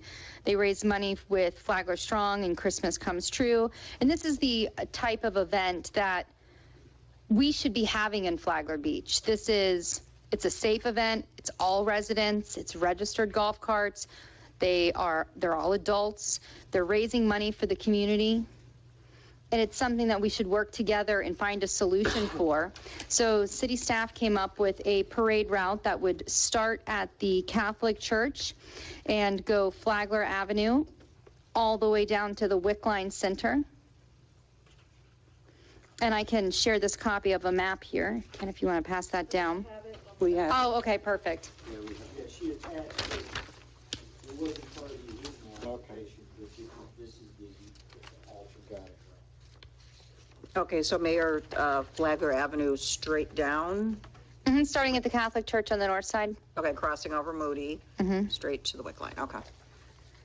So, I guess I'm confused. Mayor Johnson, what are you proposing? That we have this parade route as a golf cart parade route here in Flagler Beach. We had discussed potentially putting a sunset on it, but it can be a parade route for golf carts here in Flagler Beach. Okay, question, who will be the traffic cops, if you will? Chief, do you guys still, or is this something that our department can handle, or they can go to outside to Flagler County Assist or to the Flagler County Sheriff's Department? Mayor, I can speak to that. Thank you. We do not have the ability to staff it, even though it is a scaled back alternate route. We would ask that if the commission overruled and wanted to allow this parade, that they be charged with the responsibility to get the additional resources that it would take. And it would have to be trained volunteers through Flagler Assist or other kinds of law enforcement folks that have the authority to police these intersections. I think the only two volunteer groups that are actually traffic certified from the EOC is Flagler County Assist and the COPs. I don't know if there's any others 100%. Those are the ones I'm aware of, but because I'm kind of new, but it would have to be people that, you know, have their proper training, and because we just don't have enough staff to cover this. How many staff are we talking about? I think it's 18. 18 intersections. It would be 18 folks for the 9 intersections. Well, I mean, I'm not trying to. Is that correct? If this gets treated like a funeral procession, they could just call Sheriff Motor, and those guys can leapfrog just like they do for funerals. It's a common occurrence where the motor guys will just leapfrog intersections. And so then you're not tying up potential 18 officers. You're tying up 4 motors or 6 motors or something. That's it. I don't, and this is not my profession, so I'm just throwing stuff at the wall. But I mean, I've seen that done many, many times. I guess it depends on how many entrants there are and all that. Here's, oh, well, let's let you finish first. Just one thing to point out, though, distinction between a funeral procession and a parade is you have people who come out to watch the parade. You don't typically have people coming out to watch a funeral procession. So you actually have more protection needed on a parade route than you would on a funeral procession route, if that makes any sense. Right. Are these folks throwing candy or anything? Or are they throwing candy or anything? I have nothing to say about whether they're throwing candy. It's not about that. It's that the point of a parade is to be observed. I mean, that's why we have parades. That's not why we have funeral processions. I just want to make, there's a key distinction there that I wanted to make sure wasn't being missed. Got it. No, I was asking for the approval for them to have a golf cart parade route, so then they can have their golf cart parade. Otherwise, the permit has been denied. If they meet the criteria of the application. You also realize have the to parade reapply, route you're asking for is not where they wanted to go to. They want to go all the way down to beachfront, which is where the golf carts are going to be judged. Correct. Yes, and I spoke with the residents, and that's not what they want. No, what they would like to do. Correct, but this was us trying to find a happy medium, because at this point, previously it's been denied, and at least this is an opportunity. And they wanted to go north past the Aliki, but at least this is something. Can I try to capture? And I think if I'm putting words in your mouth wrong, say so. But I think the direction or the action you're seeking from the commission would be to overturn the administrative denial, approve the parade route, approve the applied for parade conditioned upon new parade route and any other conditions the commission were to attach to. Correct. Is that what you're seeking tonight? And as the manager, I'm asking that we staff it properly so that there's no safety concerns. Mayor, do you know if they've gone to Flagler County Assist or COP to request any traffic assistance? I do not, but there's a resident here that's in charge of the. But they can't go in without an approval. Correct. The approval has to happen first, then they can work on resources, see if they can do it. And if they can't do it? if they can't get the staff to do it. Well, that's Commissioner Mealy? Yeah, to bring this up under commission comments is not really the way this kind of thing should be handled. Neither should you have taken it on without discussing it with the rest of the commission first. And I hate to be a critic of one of my colleagues up here because we always get told how wonderful our commission is.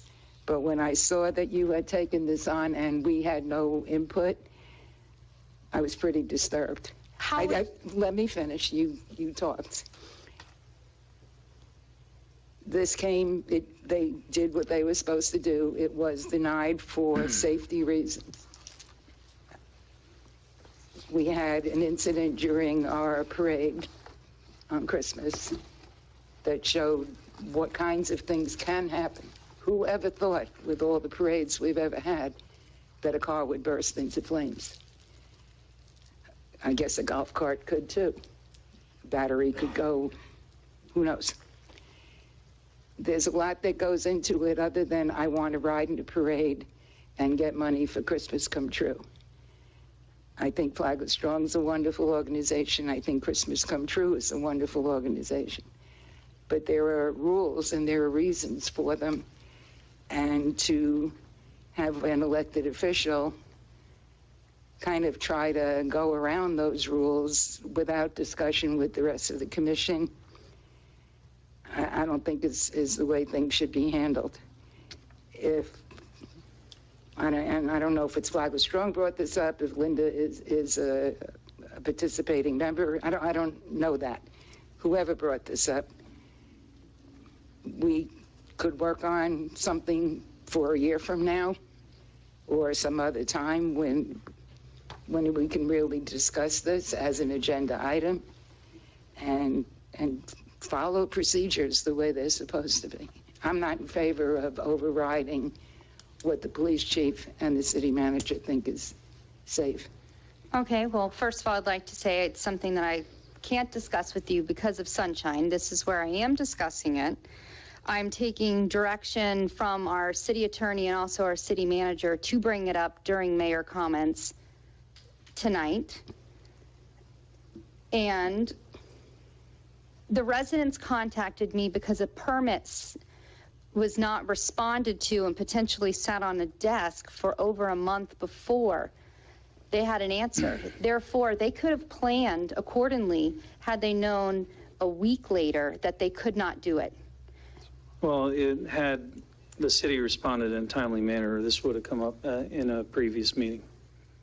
This is the only meeting that we've had to discuss this. Correct. We haven't met since the denial. No. So this is the first time we were able to discuss it. It was filed on right here, 10/25. And we've had a lot of meetings since then. No, we've had one meeting since then. Well, yeah, I'm thinking all the other meetings. We've had a lot of meetings, yeah. So, Mayor, are you done with your comment part? On this topic, yes. Okay. Other comments, because I have some, but I always go last. I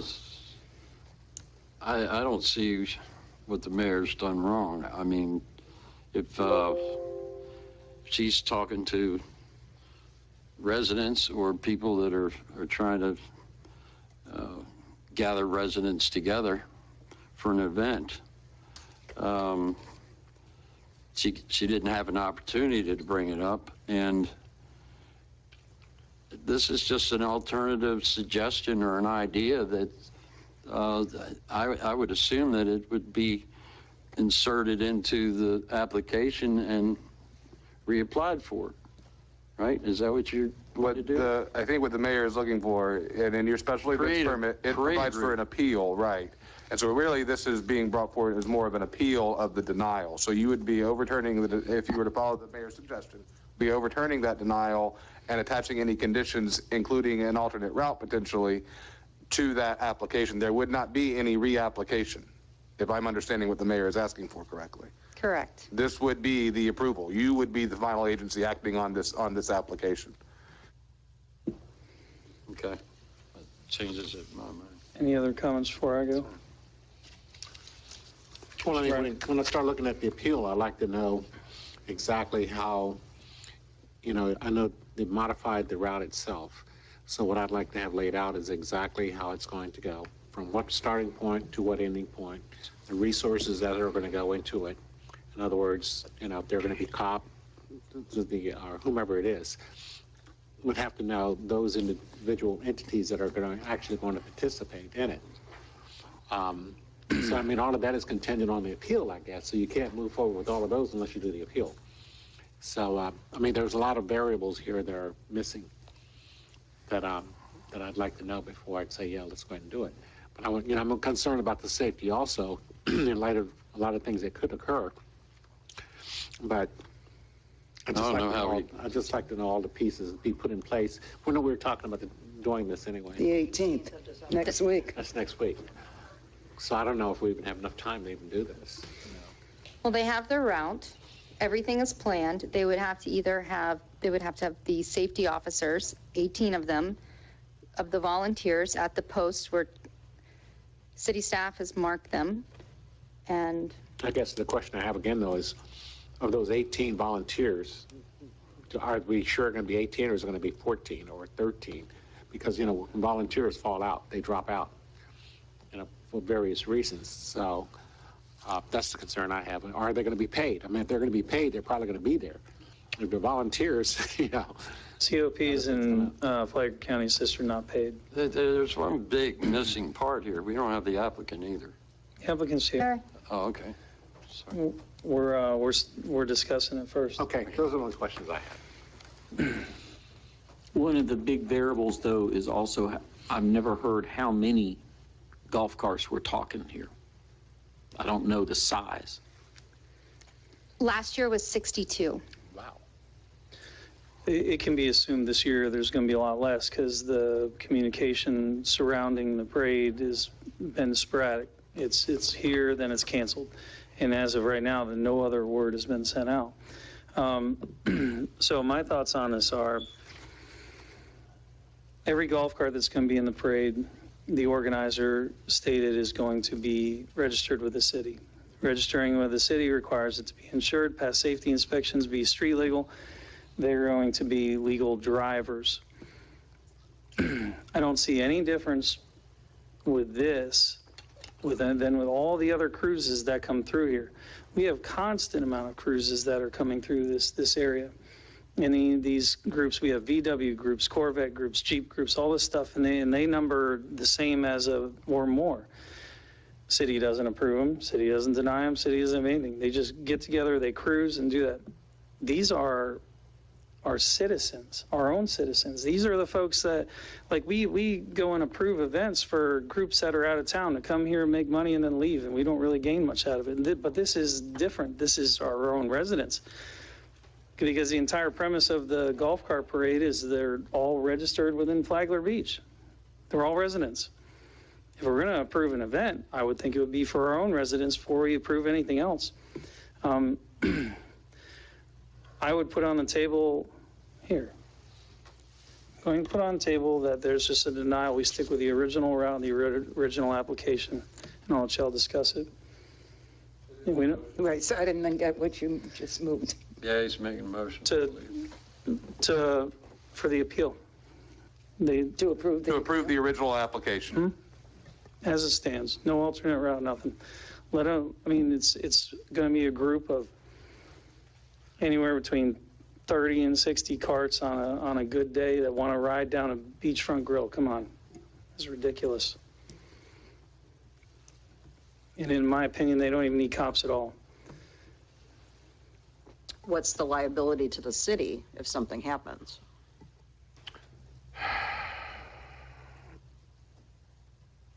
There was no incidents last year. It's not incidents. Liability and can you get sued? Can you get sued? Absolutely. Liability, absent gross negligence, probably not. Probably protected by sovereign immunity. If there is not any police protection, if it's an approved event, no police protection, where plaintiff's attorney would come in and try to prove that there is that level of negligence is, why was there no protection for this parade route? I mean, so I can't say liable, not liable. I can tell you what the arguments would be. I have a question. Would they have been better off not applying for a permit and just done a caravan through town? Stopping at all the stop signs, there's nothing that prevents me from getting a group of friends together and driving down, whether on bicycles, cars, trucks, whatever. So we're Stop at all penalizing stop for signs. someone trying to do the right thing. Asking for permission. Well, and hypothetically, and if But there, it is, the problem is, and it's to the liability question, is once you come in and say, we want to do this as a city recognized event where we have a specified route, we don't have to stop at the stop signs. I mean, that's like we talked about on the call. The difference between this and a group of people driving down the road in a caravan is you're just a vehicle on the road in a caravan. When you're a parade, you are a parade. It is not without risk, and I'll just leave it at that.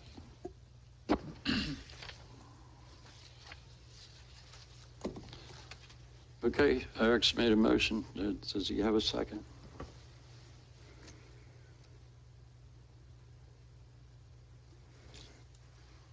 all right, no second, it fails. Can I ask a question? What about the original, this parade route here? I mean, that was the original question for the appeal. And Somebody can still make that motion. Okay. Yeah, it would be a separate motion. The motion. The motion was to just do it. Okay.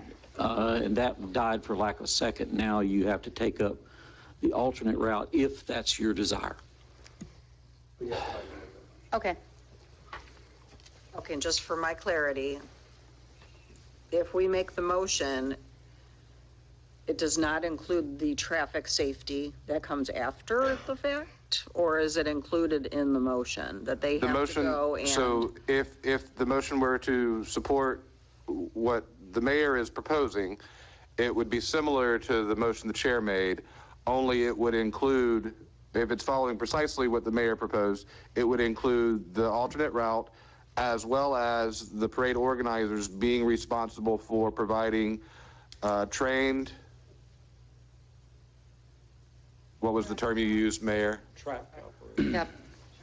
Traffic operations would be best. But trained protection for the parade route that would not come from the city. And that would be a condition of conducting the parade. So that would, yes, that would need to be part of your motion. If it was part of what the commission wanted to include as its conditions. So I could make a motion for the second proposal contingent that they have trained professional or trained certified individuals. And who's going to check? Morning of the 18th comes, bunch of golf carts get out there. Oh, we couldn't get 18 of those guys. Who's going to check? Who's going to check on any permit that we have in I the was city? going to say, for I anything? hope we treat all the other permits that come before us the same way, moving forward.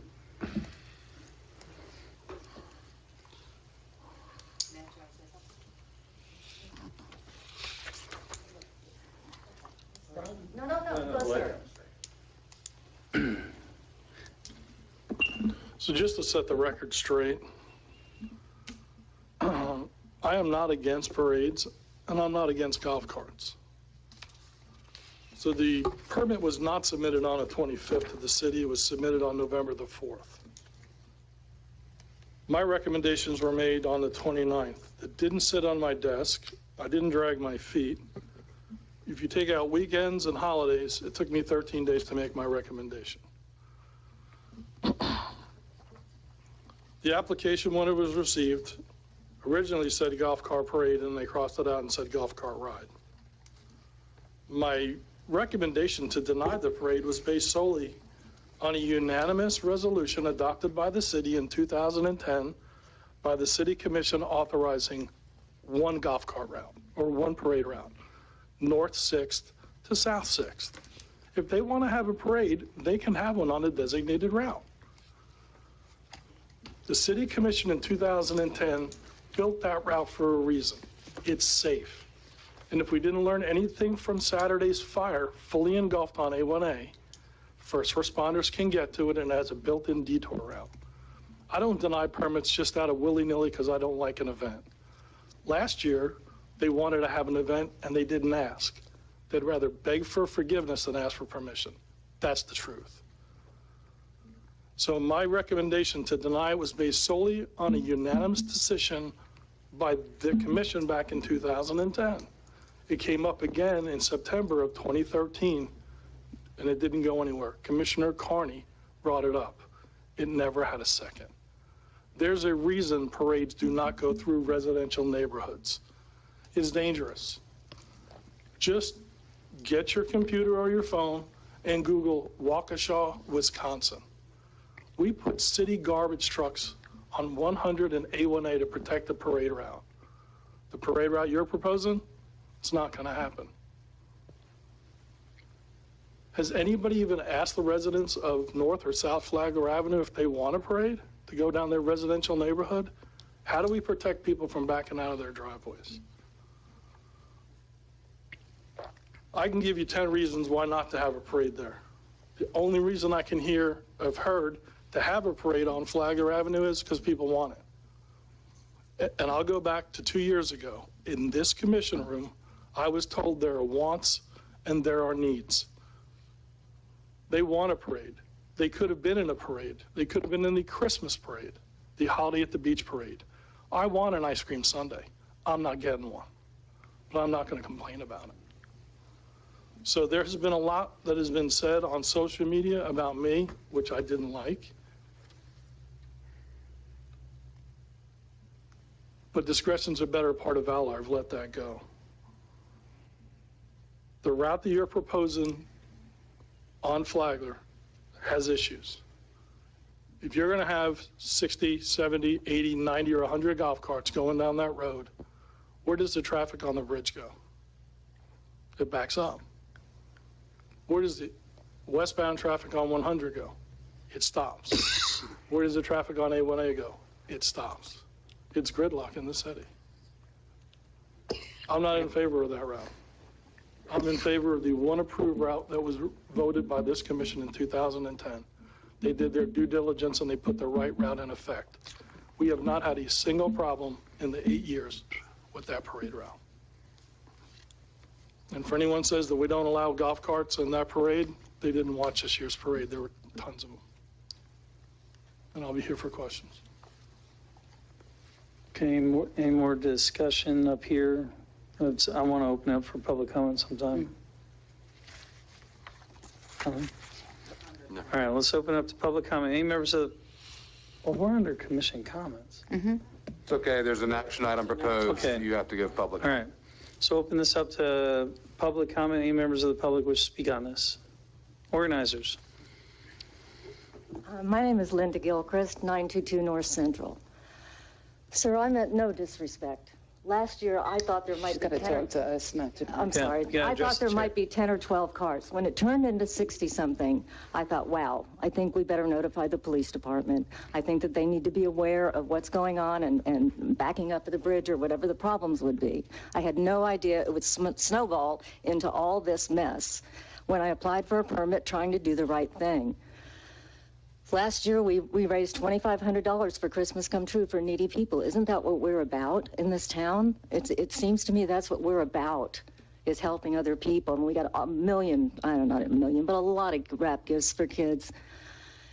And like somebody, I believe it was you, said that people come to this town and they have their things and they go and they load their pockets with all the money they made here and boom. Well, these residents are not making a nickel. They're giving it up. And all they wanted to do was take a route. And if the route that we had before was wrong or whatever, nobody would be happier to work with this government than I would. I don't want anybody to get hurt. And that's why I asked for a permit. If I had known on November 10th, 11th, 12th, maybe I could have called the sheriff's office, which many people told me to do. I used to work in law enforcement for a sheriff's office. I was a bureau chief for public information, so I did not want to stab our local police in the back and make them look bad and have make a big mess. So I don't know how it turned into all this. I can only say that I expected maybe 10 or 12 carts the first time. It snowballed. I thought the right thing to do would be to contact you all and see how we can get it safely done. I get messages, oh, I want to decorate my son's scooter and we want to be in it. And I say, no, it's only for golf carts. And so you, whether you approve this or not, when it doesn't look like you're going to, you're going to have a problem on your hands because there's going to be more than 60 carts. I guarantee you this thing is getting really big, and our hearts are really big in Flagler County, and we want to help, and we want to have a little fun while we help. So this is not going to stop these people from getting together. I am not going to be in charge of it. I'm not in charge of it. Christmas Come True is not. Flagler Strong is not. These are just residents that want to do it, and that's it. Can I answer any questions? Any questions for the applicant? I just have one comment. The comment you just made is that they're going to do it regardless of permit That's or right. not. According to Facebook. All right, well, and that kind of clears up where I want to go right now. Well, people always say things, there's always keyboard warriors. So keep that in mind. You can't let comments out of haste make a decision. But I mean, what we're talking about now is expect the unexpected. Well, and this is why the original parade route was designed in 2010, and that was before Flagler Beach was a golf cart community. Now, maybe this is the time, because we are a golf cart community, we have a golf cart route. And this was an idea to bring a solution to the table of maybe something that can grow and evolve. But I guess, I hope I'm not talking out of turn here, but I'm just trying to address the issues here. So if we're talking about a golf cart route, then I guess we're talking about another time in which we should actually work on, a certified or an official golf cart route instead of trying to do it now. Because the only route that we actually do have, as the chief just said, is the one that's already designated from 6th Street to 6th Street. So the next question is, would that be acceptable on an authorized route that's already approved from 6th Street to 6th Street with the appropriate safety individuals? I think we need to stay on one side or the other of 100 if you decide to create a. So we're talking about a golf cart. Well, if they were to follow the. There's not time for it. If they were to follow the approved route, they would have to close down A1A. Okay. And that's not even in the cards. All right. Yeah. And not only that, but to close down A1A for a 60-person golf cart parade is probably not beneficial to the city. I don't know how many houses there are on that portion of South Flagler, but there aren't that many, so there really wouldn't be showing off to very many people unless they came there from somewhere else to view it, and that may very well cause some safety concerns. May I address that? Sir, last year there were unfortunately very few people on the side waving and, no candy thrown and stuff like that. So we just did not have a big audience. The point of it is the people that are in the parade. They want to have fun. They want to ride their golf cart. They want to go down to the beachfront grill and they get judged. And guess what? They win a cheapo ribbon that I bought on Amazon. But they're just excited to do that and give the money to Christmas Come True. That's what it's about. I bet there was not 50 people on the entire. If a couple people in a block of 2 or 3 people would follow each other from home to the very few beachfront, then there'd be different groups that could wander on down there at their leisure. Don't necessarily have to all be in a line. Well, that's what they want to do. It's not me. Could I ask a question? I mean, along your lines of thinking, could they just kind of go down there on their own, not in a line, and just go to the place and be judged and not? It's the line in the crossing of these intersections that causes the issues. If they could just wander down there at their leisure.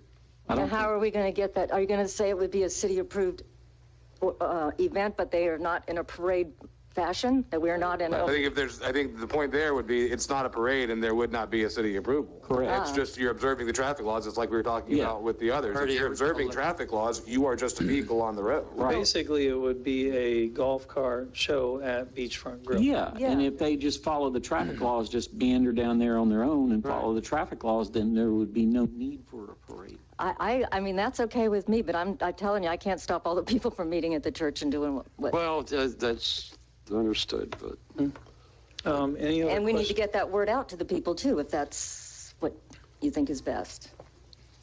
Well, we haven't decided that yet. Any other questions for the applicant? I do. Linda, a question. Had you anticipated hiring somebody, whether it's a volunteer organization? Yeah, I or mean, but we traffic? didn't know till last week that That was something that we... that we needed to do, and it's a week from Saturday, Right. so. Right. We'll see you at the beachfront. I'll be there. Thank you. Thank you very much.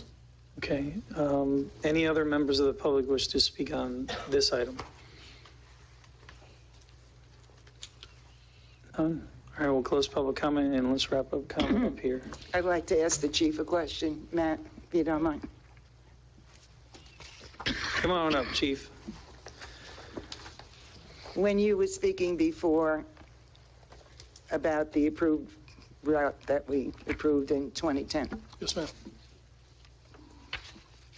if we were to say that this group or another golf cart group or bicyclers or whoever, another group of some kind, wanted to have a parade on that approved route,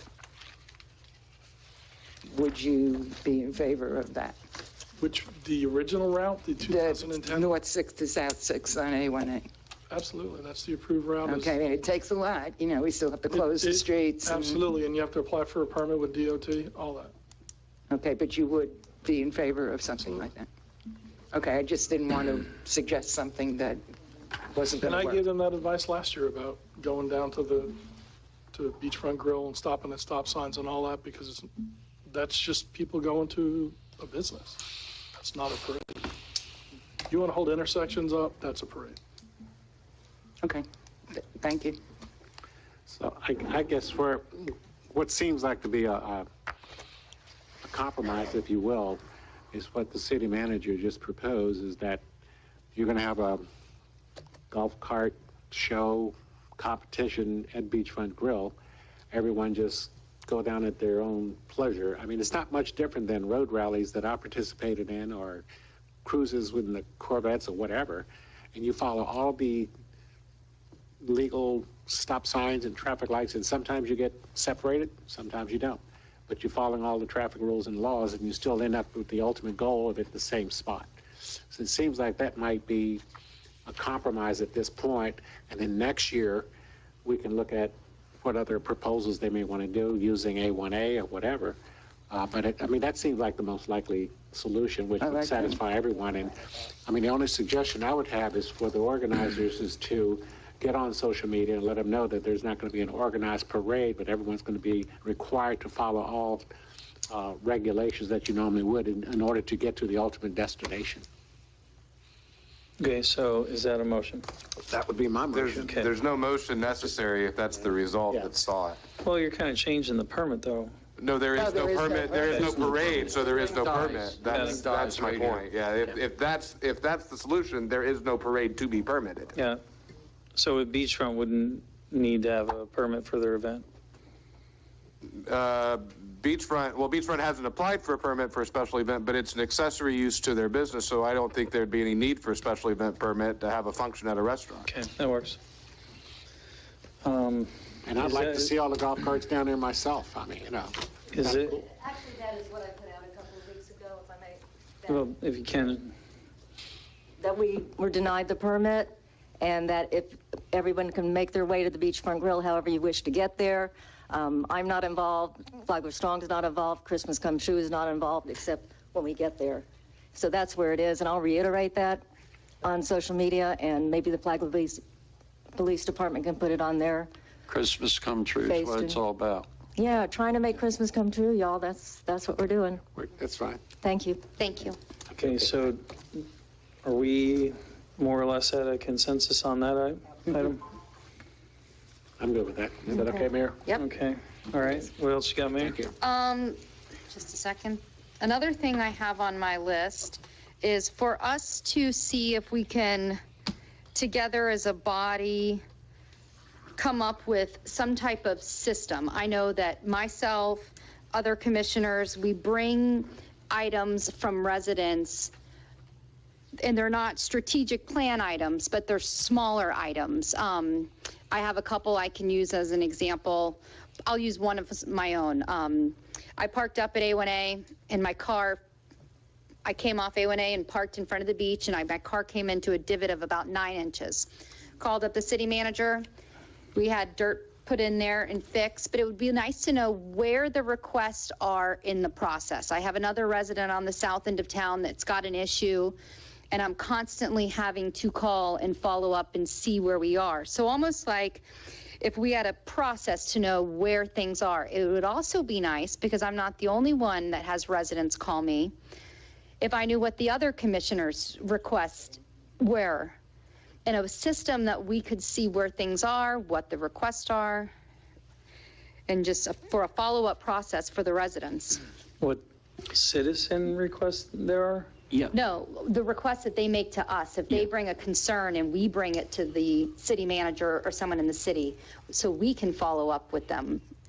I'll have a resident call me and say, hey, where are we in the no parking signs removed on the side street? And I'm like, I don't know. Let me call the city manager and follow up. So you're saying things that are brought to us that we forward to city staff. Correct. Having visibility for, if you have an issue that you bring, then we all see it. Mm-hmm. We kind of went through something like this years ago with Larry, because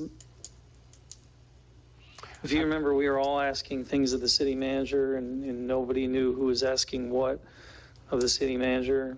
But Larry was in the beginning, but William's really good about if you have a question, and he doesn't just answer you, he tells all of us. Well, you don't know about the issue that I have a resident with on 22nd Street that has now asked me for 6 months about something, but he could be calling you as well. And it would be nice if we all knew what they're not strategic plan issues or requests, but what they are and when they're going to get fixed, or where they are in the timeline to get fixed. So is this something that we should cover in our meetings, our regular meetings, of things that have been requested to share with each other?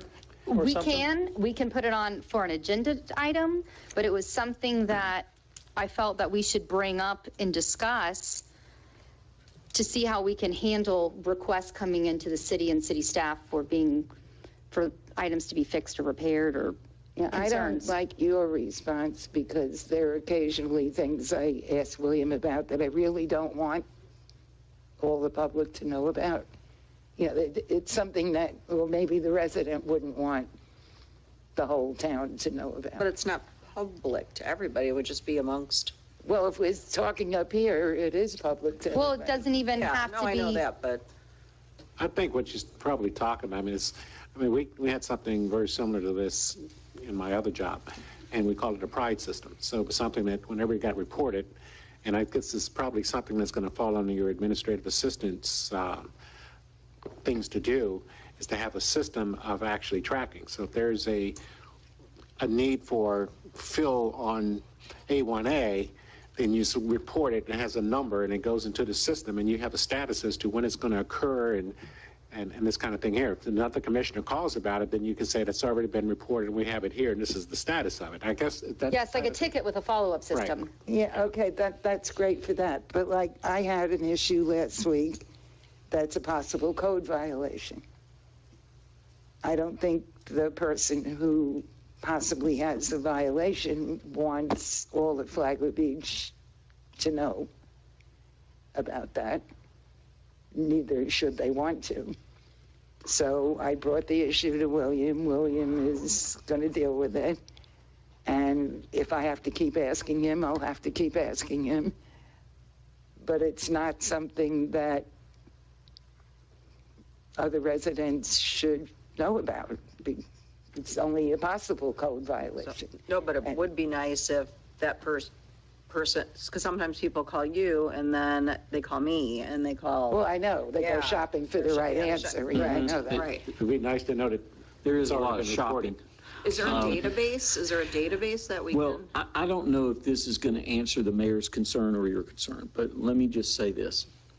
I have initiated now over the last probably month, working with our IT staff to modify the app that Palm Coast and the county have, customize it to us. There's going to be a presentation coming forward to you in March, because we are actually laying out the mapping of it, how it would work, how it would track things, how would, and it's going to be pretty cool, where a citizen could say they see a pothole or a dune thing that needs to be done. They could actually take a picture of it on their phone, report it, send it in, and then boom, it becomes part of our system, and there's actually graphics that track all of this stuff and analytics. So, and the staff will get copied, depending on the issue. I'll say, okay, this person needs to know and this person needs to know. So we're working on that. I don't know if that satisfies your concern, but that product that our citizens would actually have and you would have access to is already in motion. It's going to take us several months to map it out and get it ready, but we're already beginning to work on that because the technology is there. It's just that we just don't have it deployed properly yet. I think I know, I can understand what she's saying, because, I have a list, long list. Some of them is priority, some of them are not. Is it longer than Rick's list? Rick's the some of them on Rick's list. but I think I completely understand what the mayor's saying, and it's kind of a pain, but I don't mind doing it. Each week I'll go back and look at my list to see what has been accomplished and what has not. And then I have to either call you or call the chief or whomever it is that you've designated it. And I think what the mayor is saying is that it would be nice to know that the items on my list are in your database somewhere and I have a status as to where they are, rather than saying, well, let me go back and look at this piece of paper to see whether or not I got that done.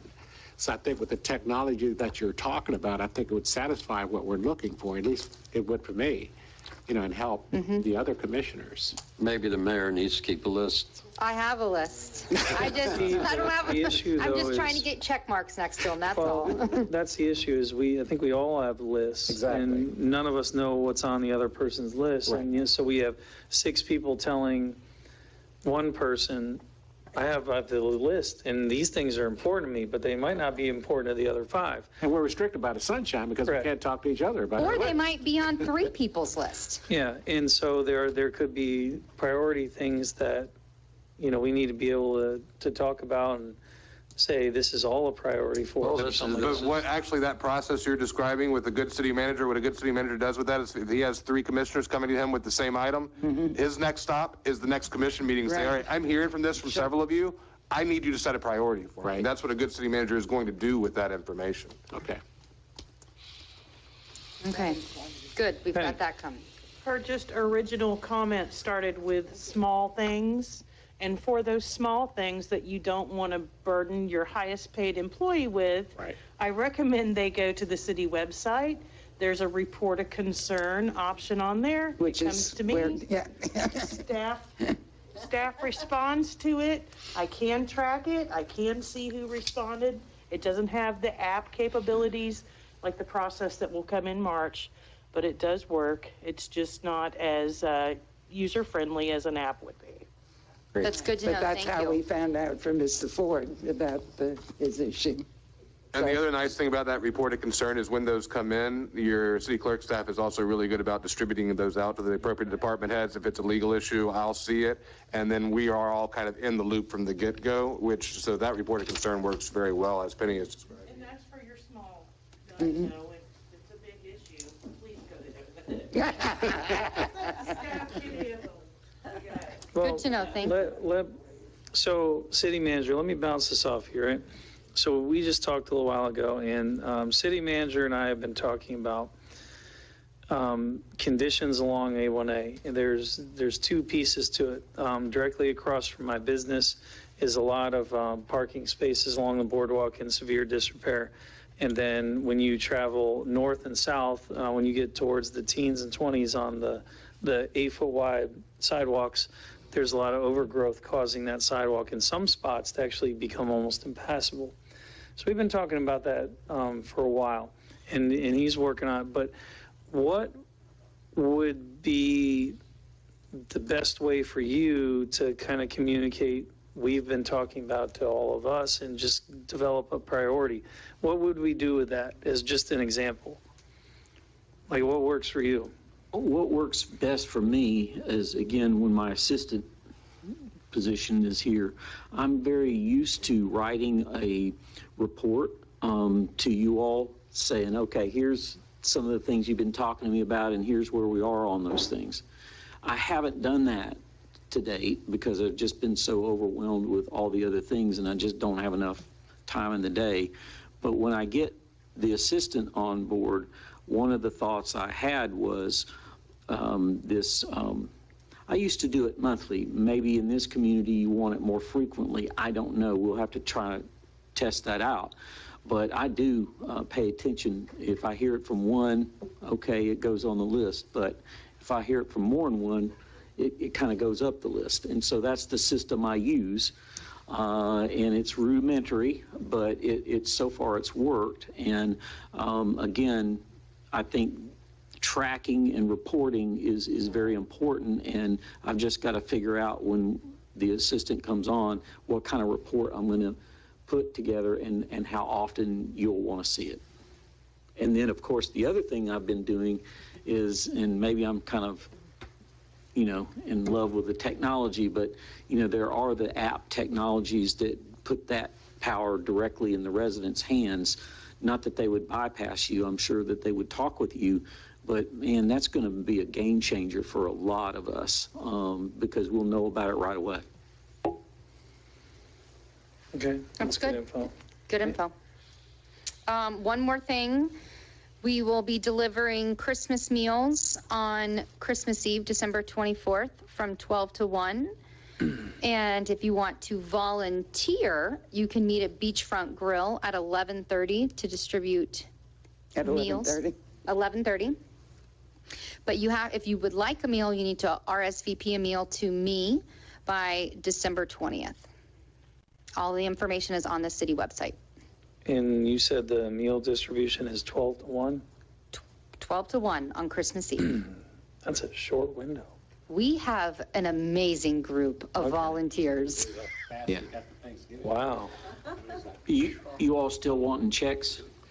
We always take checks. Who I make them at? Same feed Flagler. Is feed Flagler, okay. Mm-hmm. That's all I have. Okay, Commissioner Bryan. Yeah, I just want to say, sorry about that. The Christmas parade was awesome, and thanks everyone for coming out. We had a great time, and it was wonderful weather, in spite of the little replica car that went up in smoke. But fortunately, no one got hurt.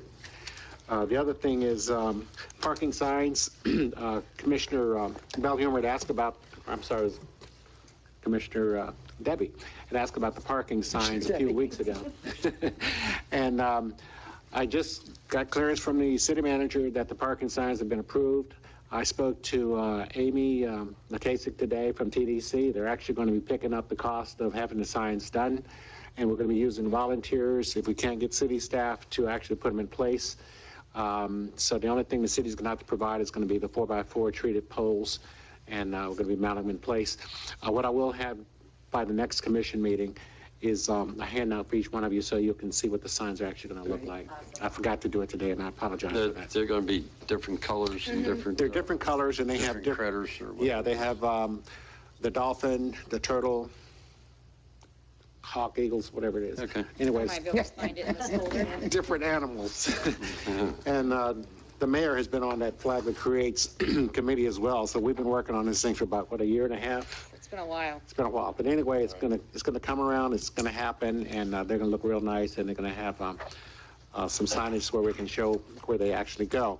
People will actually see a parking lot instead of driving by. Exactly, and then what we'll also do is work with the DOT to get the other kinds of approved signs. So if you're driving down A1A or down Moody, you'll have the other signs that would actually say parking in a particular direction, so you'll know where the parking lots are. So that'd be a different set of signs. That's going to be a different set of signs, and they have to be a different approval. so we can get the signs up for the city pretty quickly. Great news on the materials for the benches in Veterans Park. The material is actually in Palm Coast at Home Depot. They have a sign-up list in the break room for volunteers. The employees from Home Depot would actually come out on a specific date and help us all to put the benches together. The boards are coming at 8-foot lengths. They're actually going to pre-cut them to 6-foot lengths, restrap them, and then deliver them out here to Flagler Beach. I will not have those delivered to my driveway.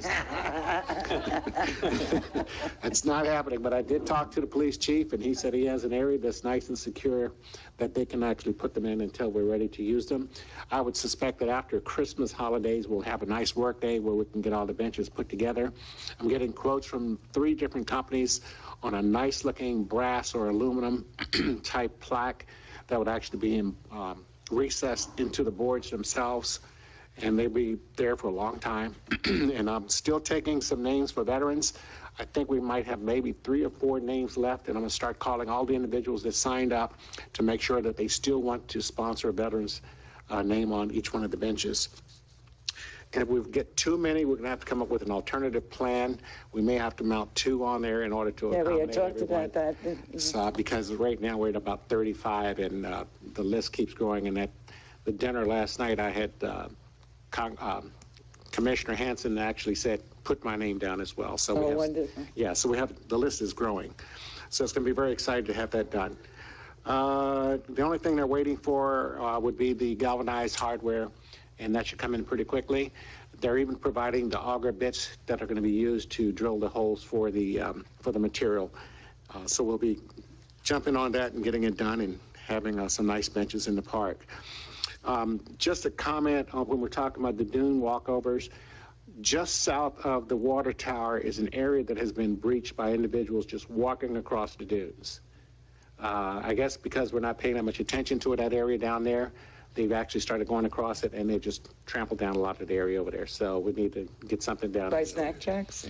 We're heading south of... Is that ours or is that Gamble? It's on our property, I believe. I think it's part of the city. If it's south of the water tower. Beyond the park. Right.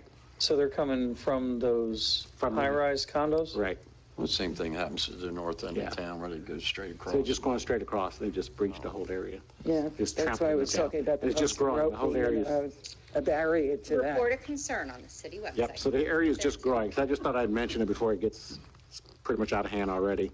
One last thing, and this is something I'll probably have to talk to the city manager about, but the members of the Corvette show, Corvette Club called me and they wanted to know whether or not they were going to be able to have their show next year, mainly because we may be under hotel construction. Corvettes don't like to get dirty. So they just want to know if there's going to be an area that's, I told them that I thought there was something in the contract that said they were going to do everything they could to keep the area clean as well as the streets. So they want to know whether or not they could be able to bring the full amount of Corvettes in and whether or not it's going to be parking on the streets that they normally use. But I can get with you that later on that, because they're having a meeting next week and they want to know whether or not they're going to use Flagler Beach or find an alternative site. It'd be hard to crystal ball that one. I know, but we're going to have to give them some kind of answer. Okay. All right. That's all I have. Thank you very much. Commissioner Belhumeur. Just to piggyback on your breach on the dune, it's kind of in the middle of my list, but and I spoke earlier about the post and rope money that was in our budget a couple years back. So I don't know. The city manager said if he got 3 people, can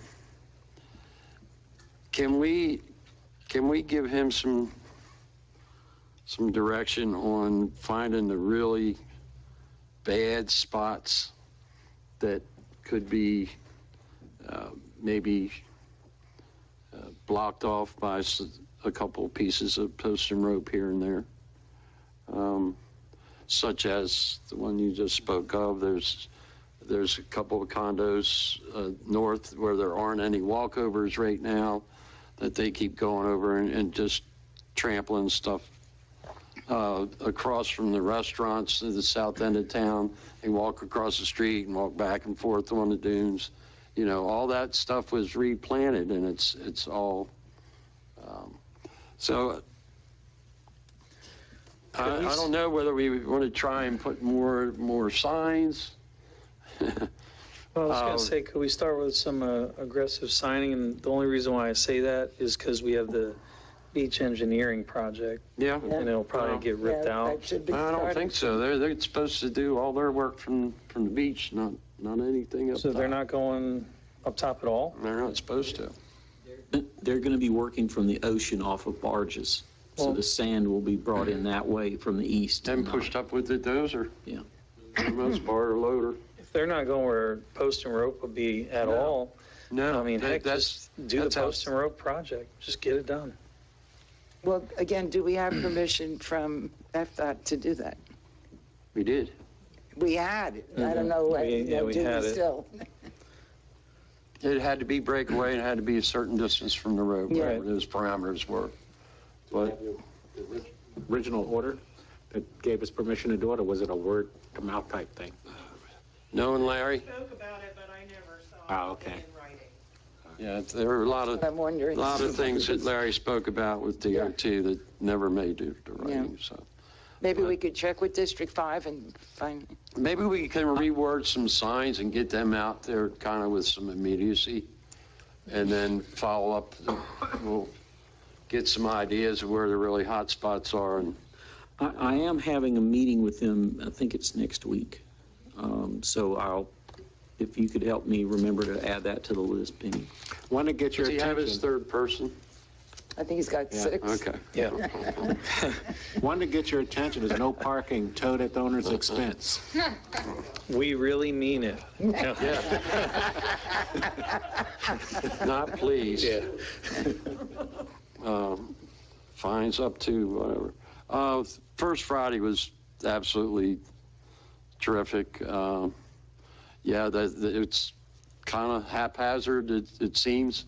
Especially on that one, though, with all the different groups of kids from different schools, and, you know, the ones with the drums brought a whole truckload in. And so, yeah, that kind of made it a little crazier than it is with some of your more regular First Fridays, but that was a great one. And all the lifeguard chairs and the Starry Nights thing, and then parade the following day with good old Santa. Speaking of Starry Nights, we had recently put those other lights on the pier so the fishermen could see better. Well, now they got 100 lights with these stars. Do they need both of them? Because it kind of takes away from the look of the stars and the blue. Yeah, they unplugged them. They're in sections, and they unplugged them for the light up. And if y'all want us to just let the stars and the Starry Nights have their day, we could just leave them on and turn the others off, and then plug the others back in. They'll get plenty of light from those stars. Yeah, that's what we did the first night. But if we need to go back to that, we can. Yeah. We can. How do y'all feel about that? Yeah, sure. Unplug the lights? We're good? Consensus? Okay, Good. that was easy. Should all be that easy. The northern walkovers. Here's one of those incidences where you talk to the city manager and you finally share it with the others to discuss. About the DOT ones? Yes, and Bergen came on November 16th and started working on them. And I think they were there 2, maybe 3 days, and haven't seen anything more going on. And we waited and waited till, turtle season was over. Is there a status? Just a little disappointed that we're not seeing some progress on that. Did you ever get any more information on that, William? I did not. They submitted the invoice. Was it Penny? Was for the materials? It was a little materials, permit expenses, and engineering costs. Yeah. So there's soft cost in the materials. Yeah. So, yeah. So right. So they've submitted a small piece of the job for payment. My understanding was that they were storing the materials off-site, cutting them and bringing them to the site because they're concerned about theft. And we're coordinating with the police department. So I don't know whether he's having trouble getting workers or what the slow up is, but I'm not very happy with the progress they've made either. But they're He's under contract. contractually locked into a time frame, though. Yes, isn't he is, but it's How much long is longer that than. How long is it? I don't have it in front of me, but it was before, I would say, I don't remember. I don't either. I would dare say it's at least 120 days, so they have still plenty of time yet. Okay. It's hard to really say anything until we get close to that. Yep. Based on the last crew he had out here working on him, he's having trouble getting help. I can tell you that. And he does use day labor when he has difficulty. Okay, I just hope it'll be back soon. He's not back, he's gonna owe us money. The police department's got its new roof, so our evidence room's safe now, I assume. Okay. LPRs are catching bad guys, says it right here. Legislative action days. Now, in the past, I've gone to Tallahassee a couple times during that period that the legislators let you stop in for 2 minutes or however long you get, but it's usually worth the trip, and you like to make sure they recognize who you are when you see them other places as well. So typically in the past, we didn't necessarily get involved with the hoopla with the League of Cities. We would go over there and meet with Edgar, and he'd walk us around a couple places.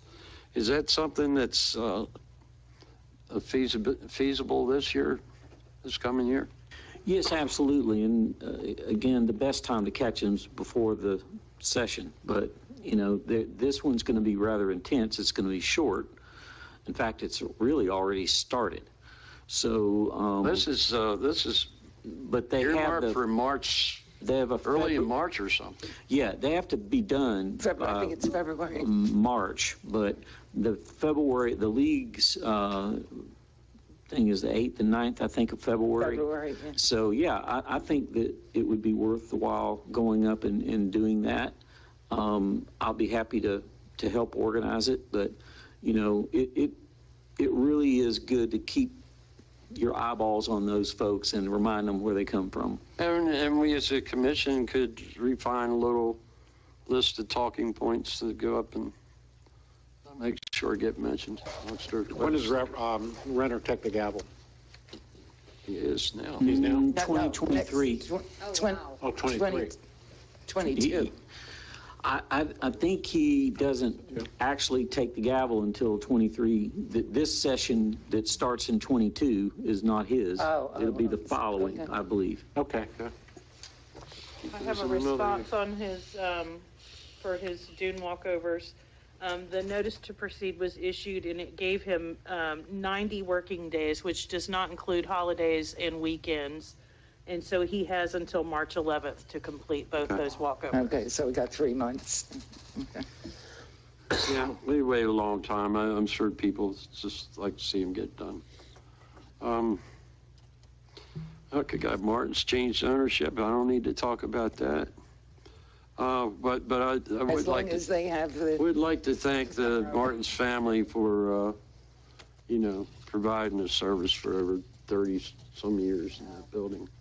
So they were in there early prepping too.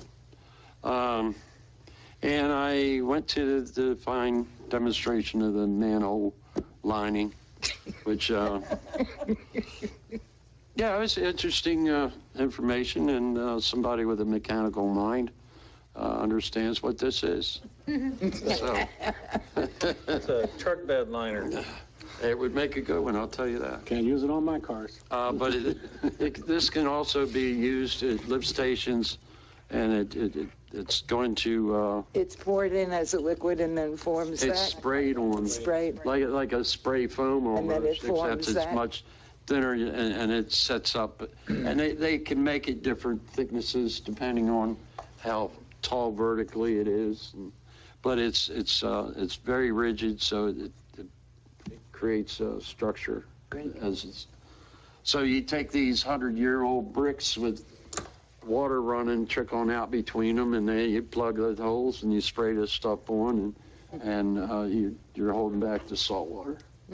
And hopefully somewhere after we get enough of these done, we can have water arriving at the treatment plant that could be turned into reuse with much less salt in it. So that's the end of that's all I got. Commissioner Mealy. Okay, I don't have any technical. Good. I don't think we can say enough about the value of those license plate readers, as we all pointed out in Matt's reports over and over and over again. It said license plate readers led to this, license plate readers led to that, and that's wonderful. With what happened to that poor woman, if you're going away, please tell the police department and they will come and check your house. I know I've done it, not for a day or two, but if you're going away for a protracted amount of time. That's twice a day, isn't it, Chief? Yeah, I just think but especially if you're going away for a protracted period, it's important to let them know. In addition to that, they will also, as part of proactive community policing, if they see something odd, we had a unplanned store closure, and one of the chief's officers came by and left a note. It was a Flagler Beach Police Department, just letting you know, came by, was checking on your business and everything. So they're out there checking whether you call it in or not. And that was a pleasant surprise. I was very happy to see that. I know at the Women's Club, they check all the doors every now and then. Not every shift, and I wouldn't expect them to, but every now and then they go by and check the doors, which And is it's a free service. Yep. Giving out the meals for Thanksgiving was lovely. I went over to Leslie Street, and it's always so heartwarming to be with those people. This is great. And the Coastal Bible Fellowship group, they were amazing. They prayed with the people. They didn't just give them meals. Well, some didn't want to be prayed with, but right. it was terrific. And they'll be back for Christmas. And they'll be back for Christmas. So thanks to Jamie for giving us the meals. First Friday was great. Parade was great, except for the fire. And we will be starting up the Citizens Academy. I sent out an email to all the people who were in the one that we only had 2 sessions of 2 years ago. I've only heard back because some people don't read their emails.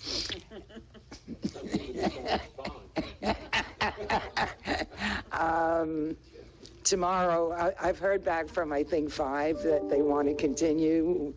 Some want to start all over again. Some want to start with session 3, but that's fine. They all kept their notebook. Oh, I didn't ask you that. Did you keep your notebook? Absolutely. Okay. I think we got some new folks that want to sign up. Yeah, no, I'm sure. So that's where I was going. That's where I was going. If there are spots, and we don't want more than 20 people. A, for COVID reasons, and B, because it just gets out of hand. We had 40 one year, and it just was too much. Everybody has questions, which are wonderful, but we never get through the material. So 20 is great. So tomorrow I'm calling the remainder of the people who didn't answer their emails to see, and then on Monday I'll ask Janelle to send out a note. We have 12 spots, we have 10 spots, we have whatever it'll be. So take a look for it.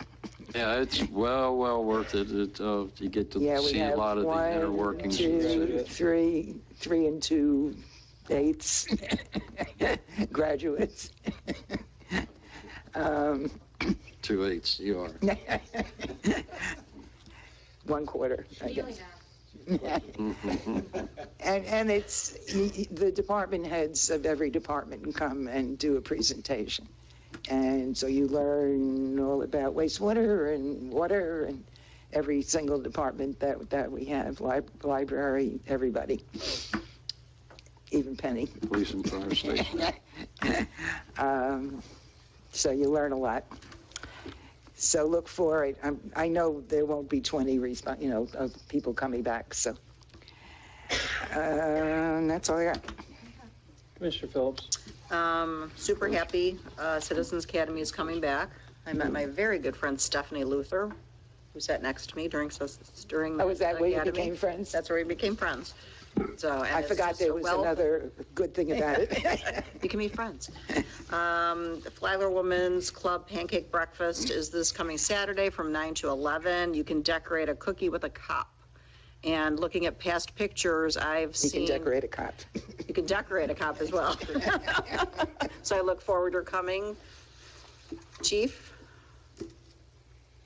Yes, I'll be there. Awesome. Awesome. So please come if you're free. It's a worthy cause. And then the only other thing I had was, is there any update on what the developer is doing with the Bank of America building? It seems like it's just kind of sitting. Yeah, we've been trying to reach them. I've asked for a meeting with them. It's yet to be scheduled. It's just been painfully slow, and I don't know why. I periodically ask Larry to reach out to him, and this last time I just said, hey, see if we can schedule a meeting, because I don't know why it's being so slow. I'd like to add, I've seen several people standing out front, and I've asked them, what are they doing? They're all giving quotes. It's been about 4 different groups for awnings, painting, they're getting quotes. That's encouraging. Okay, that is encouraging, then. Good. Good. I'm glad to hear that. Yeah, good. The trades are very, very bad. Almost every day they're getting a quote. In the last 3 weeks, I've seen people out there. Good to hear. Good. Awesome. That's all I have, other than Christmas events were fabulous. Snow, loved it. That was my favorite. That's all I have. I get to go. Penny, this room is your doing, right? Yes, thank you. That's beautiful. Janelle, I bought it, Janelle put it together. Okay, well, please pass our thanks along. The room looks great. This is very nice. My call outs about First Friday in the parade are, it is so nice to be back to our small town, quirky, original selves. And it is everything that drew me to Flagler Beach. Yep. And, It's your first parade. it was it was my first time being in the parade. It took somebody convincing me to on the parade. Two is a big hit. Well, I got a funny story to say about the parade here. So we're cruising. The city manager's sitting in front of me. Everybody else over here. I brought my oldest dog, who's 20, because I wanted her to experience the parade. It's incredible that she's that old. She's 20, and I wanted her to experience it. So we're riding along, and I have her arm, and we're waving to the little kids. But I'm going, hey, say Merry Christmas to everybody, and say hi to the dog. And then I hear William, who's sitting right in front of me, go, Merry Christmas. And I hope you don't think I was telling you to wave and say Merry Christmas the entire route. I was talking to the dog. But it didn't dawn on me to tap you on the shoulder and be like, I'm not talking to you, I'm talking to the dog. Because I don't know if you thought I was bugging you, or I was like, say Merry Christmas and wave to everybody. But I really wasn't. That was the dog. Yeah. That's a good story. Yeah, and it was interesting because I was holding her. I'm like, hey, say, wave to those people over there, and he'd wave and say Merry Christmas and all. And it was probably just coincidence, but it was That's a good story. I almost felt a little bad because I'm like, I bet he thinks I'm sitting behind him the whole parade route, telling him to wave to these people. I really wasn't. That was the dog. It was fun. And that was not directed at you. I was having a conversation with the 20-year-old. All right, we got that done. So we're getting to crunch time for golf cart inspections. When can working people get their golf carts inspected?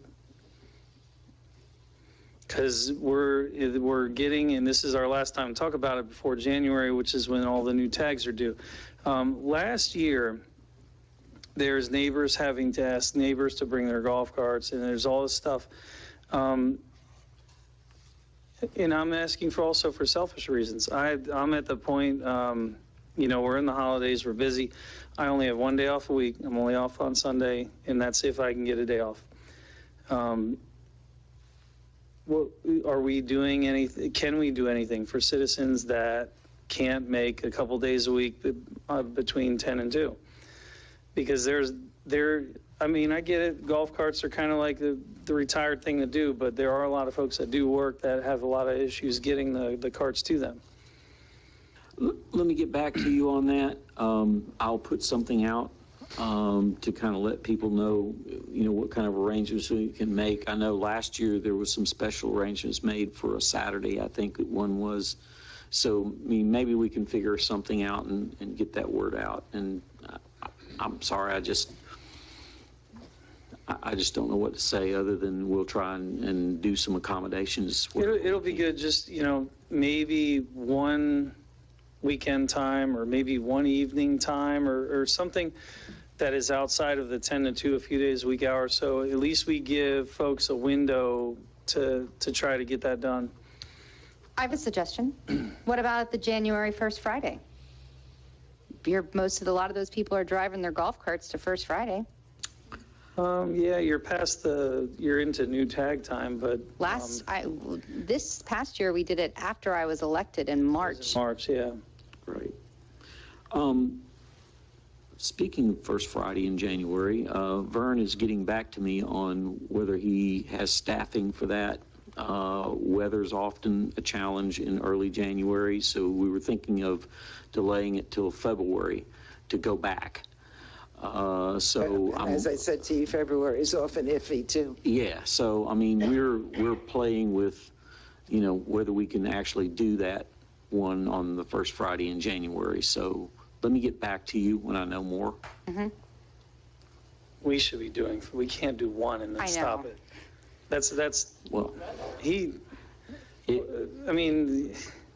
But that wasn't what I heard. I heard staff. Well, true, and we also have momentum, and the idea is, we had such a great high. I don't want to come back with something that's iffy, so I want to make sure he's good, and then we'll pull the trigger. So he signed a contract saying he was going to do First Fridays. He's your buddy. Give him You better believe I'm going to. talking to him. Okay, that is all I got. That's everything. But yeah, if we can do something for folks, including myself, that would be good. The last time I had somebody take my golf cart to the inspection, I ended up with a really crooked reflective sticker on the back of it. I don't know how that happened, but. Well, it's okay. I almost got you out of that. Chief almost denied the cart for not being at the right height. Chief. All right. Last round of public comments. Open this up, public comment. This is anything that needs covered from the public concerning the meeting or not. Anybody have anything? You have 3 minutes. I think we kind of solved all the world's problems tonight. So we're all good till the next meeting.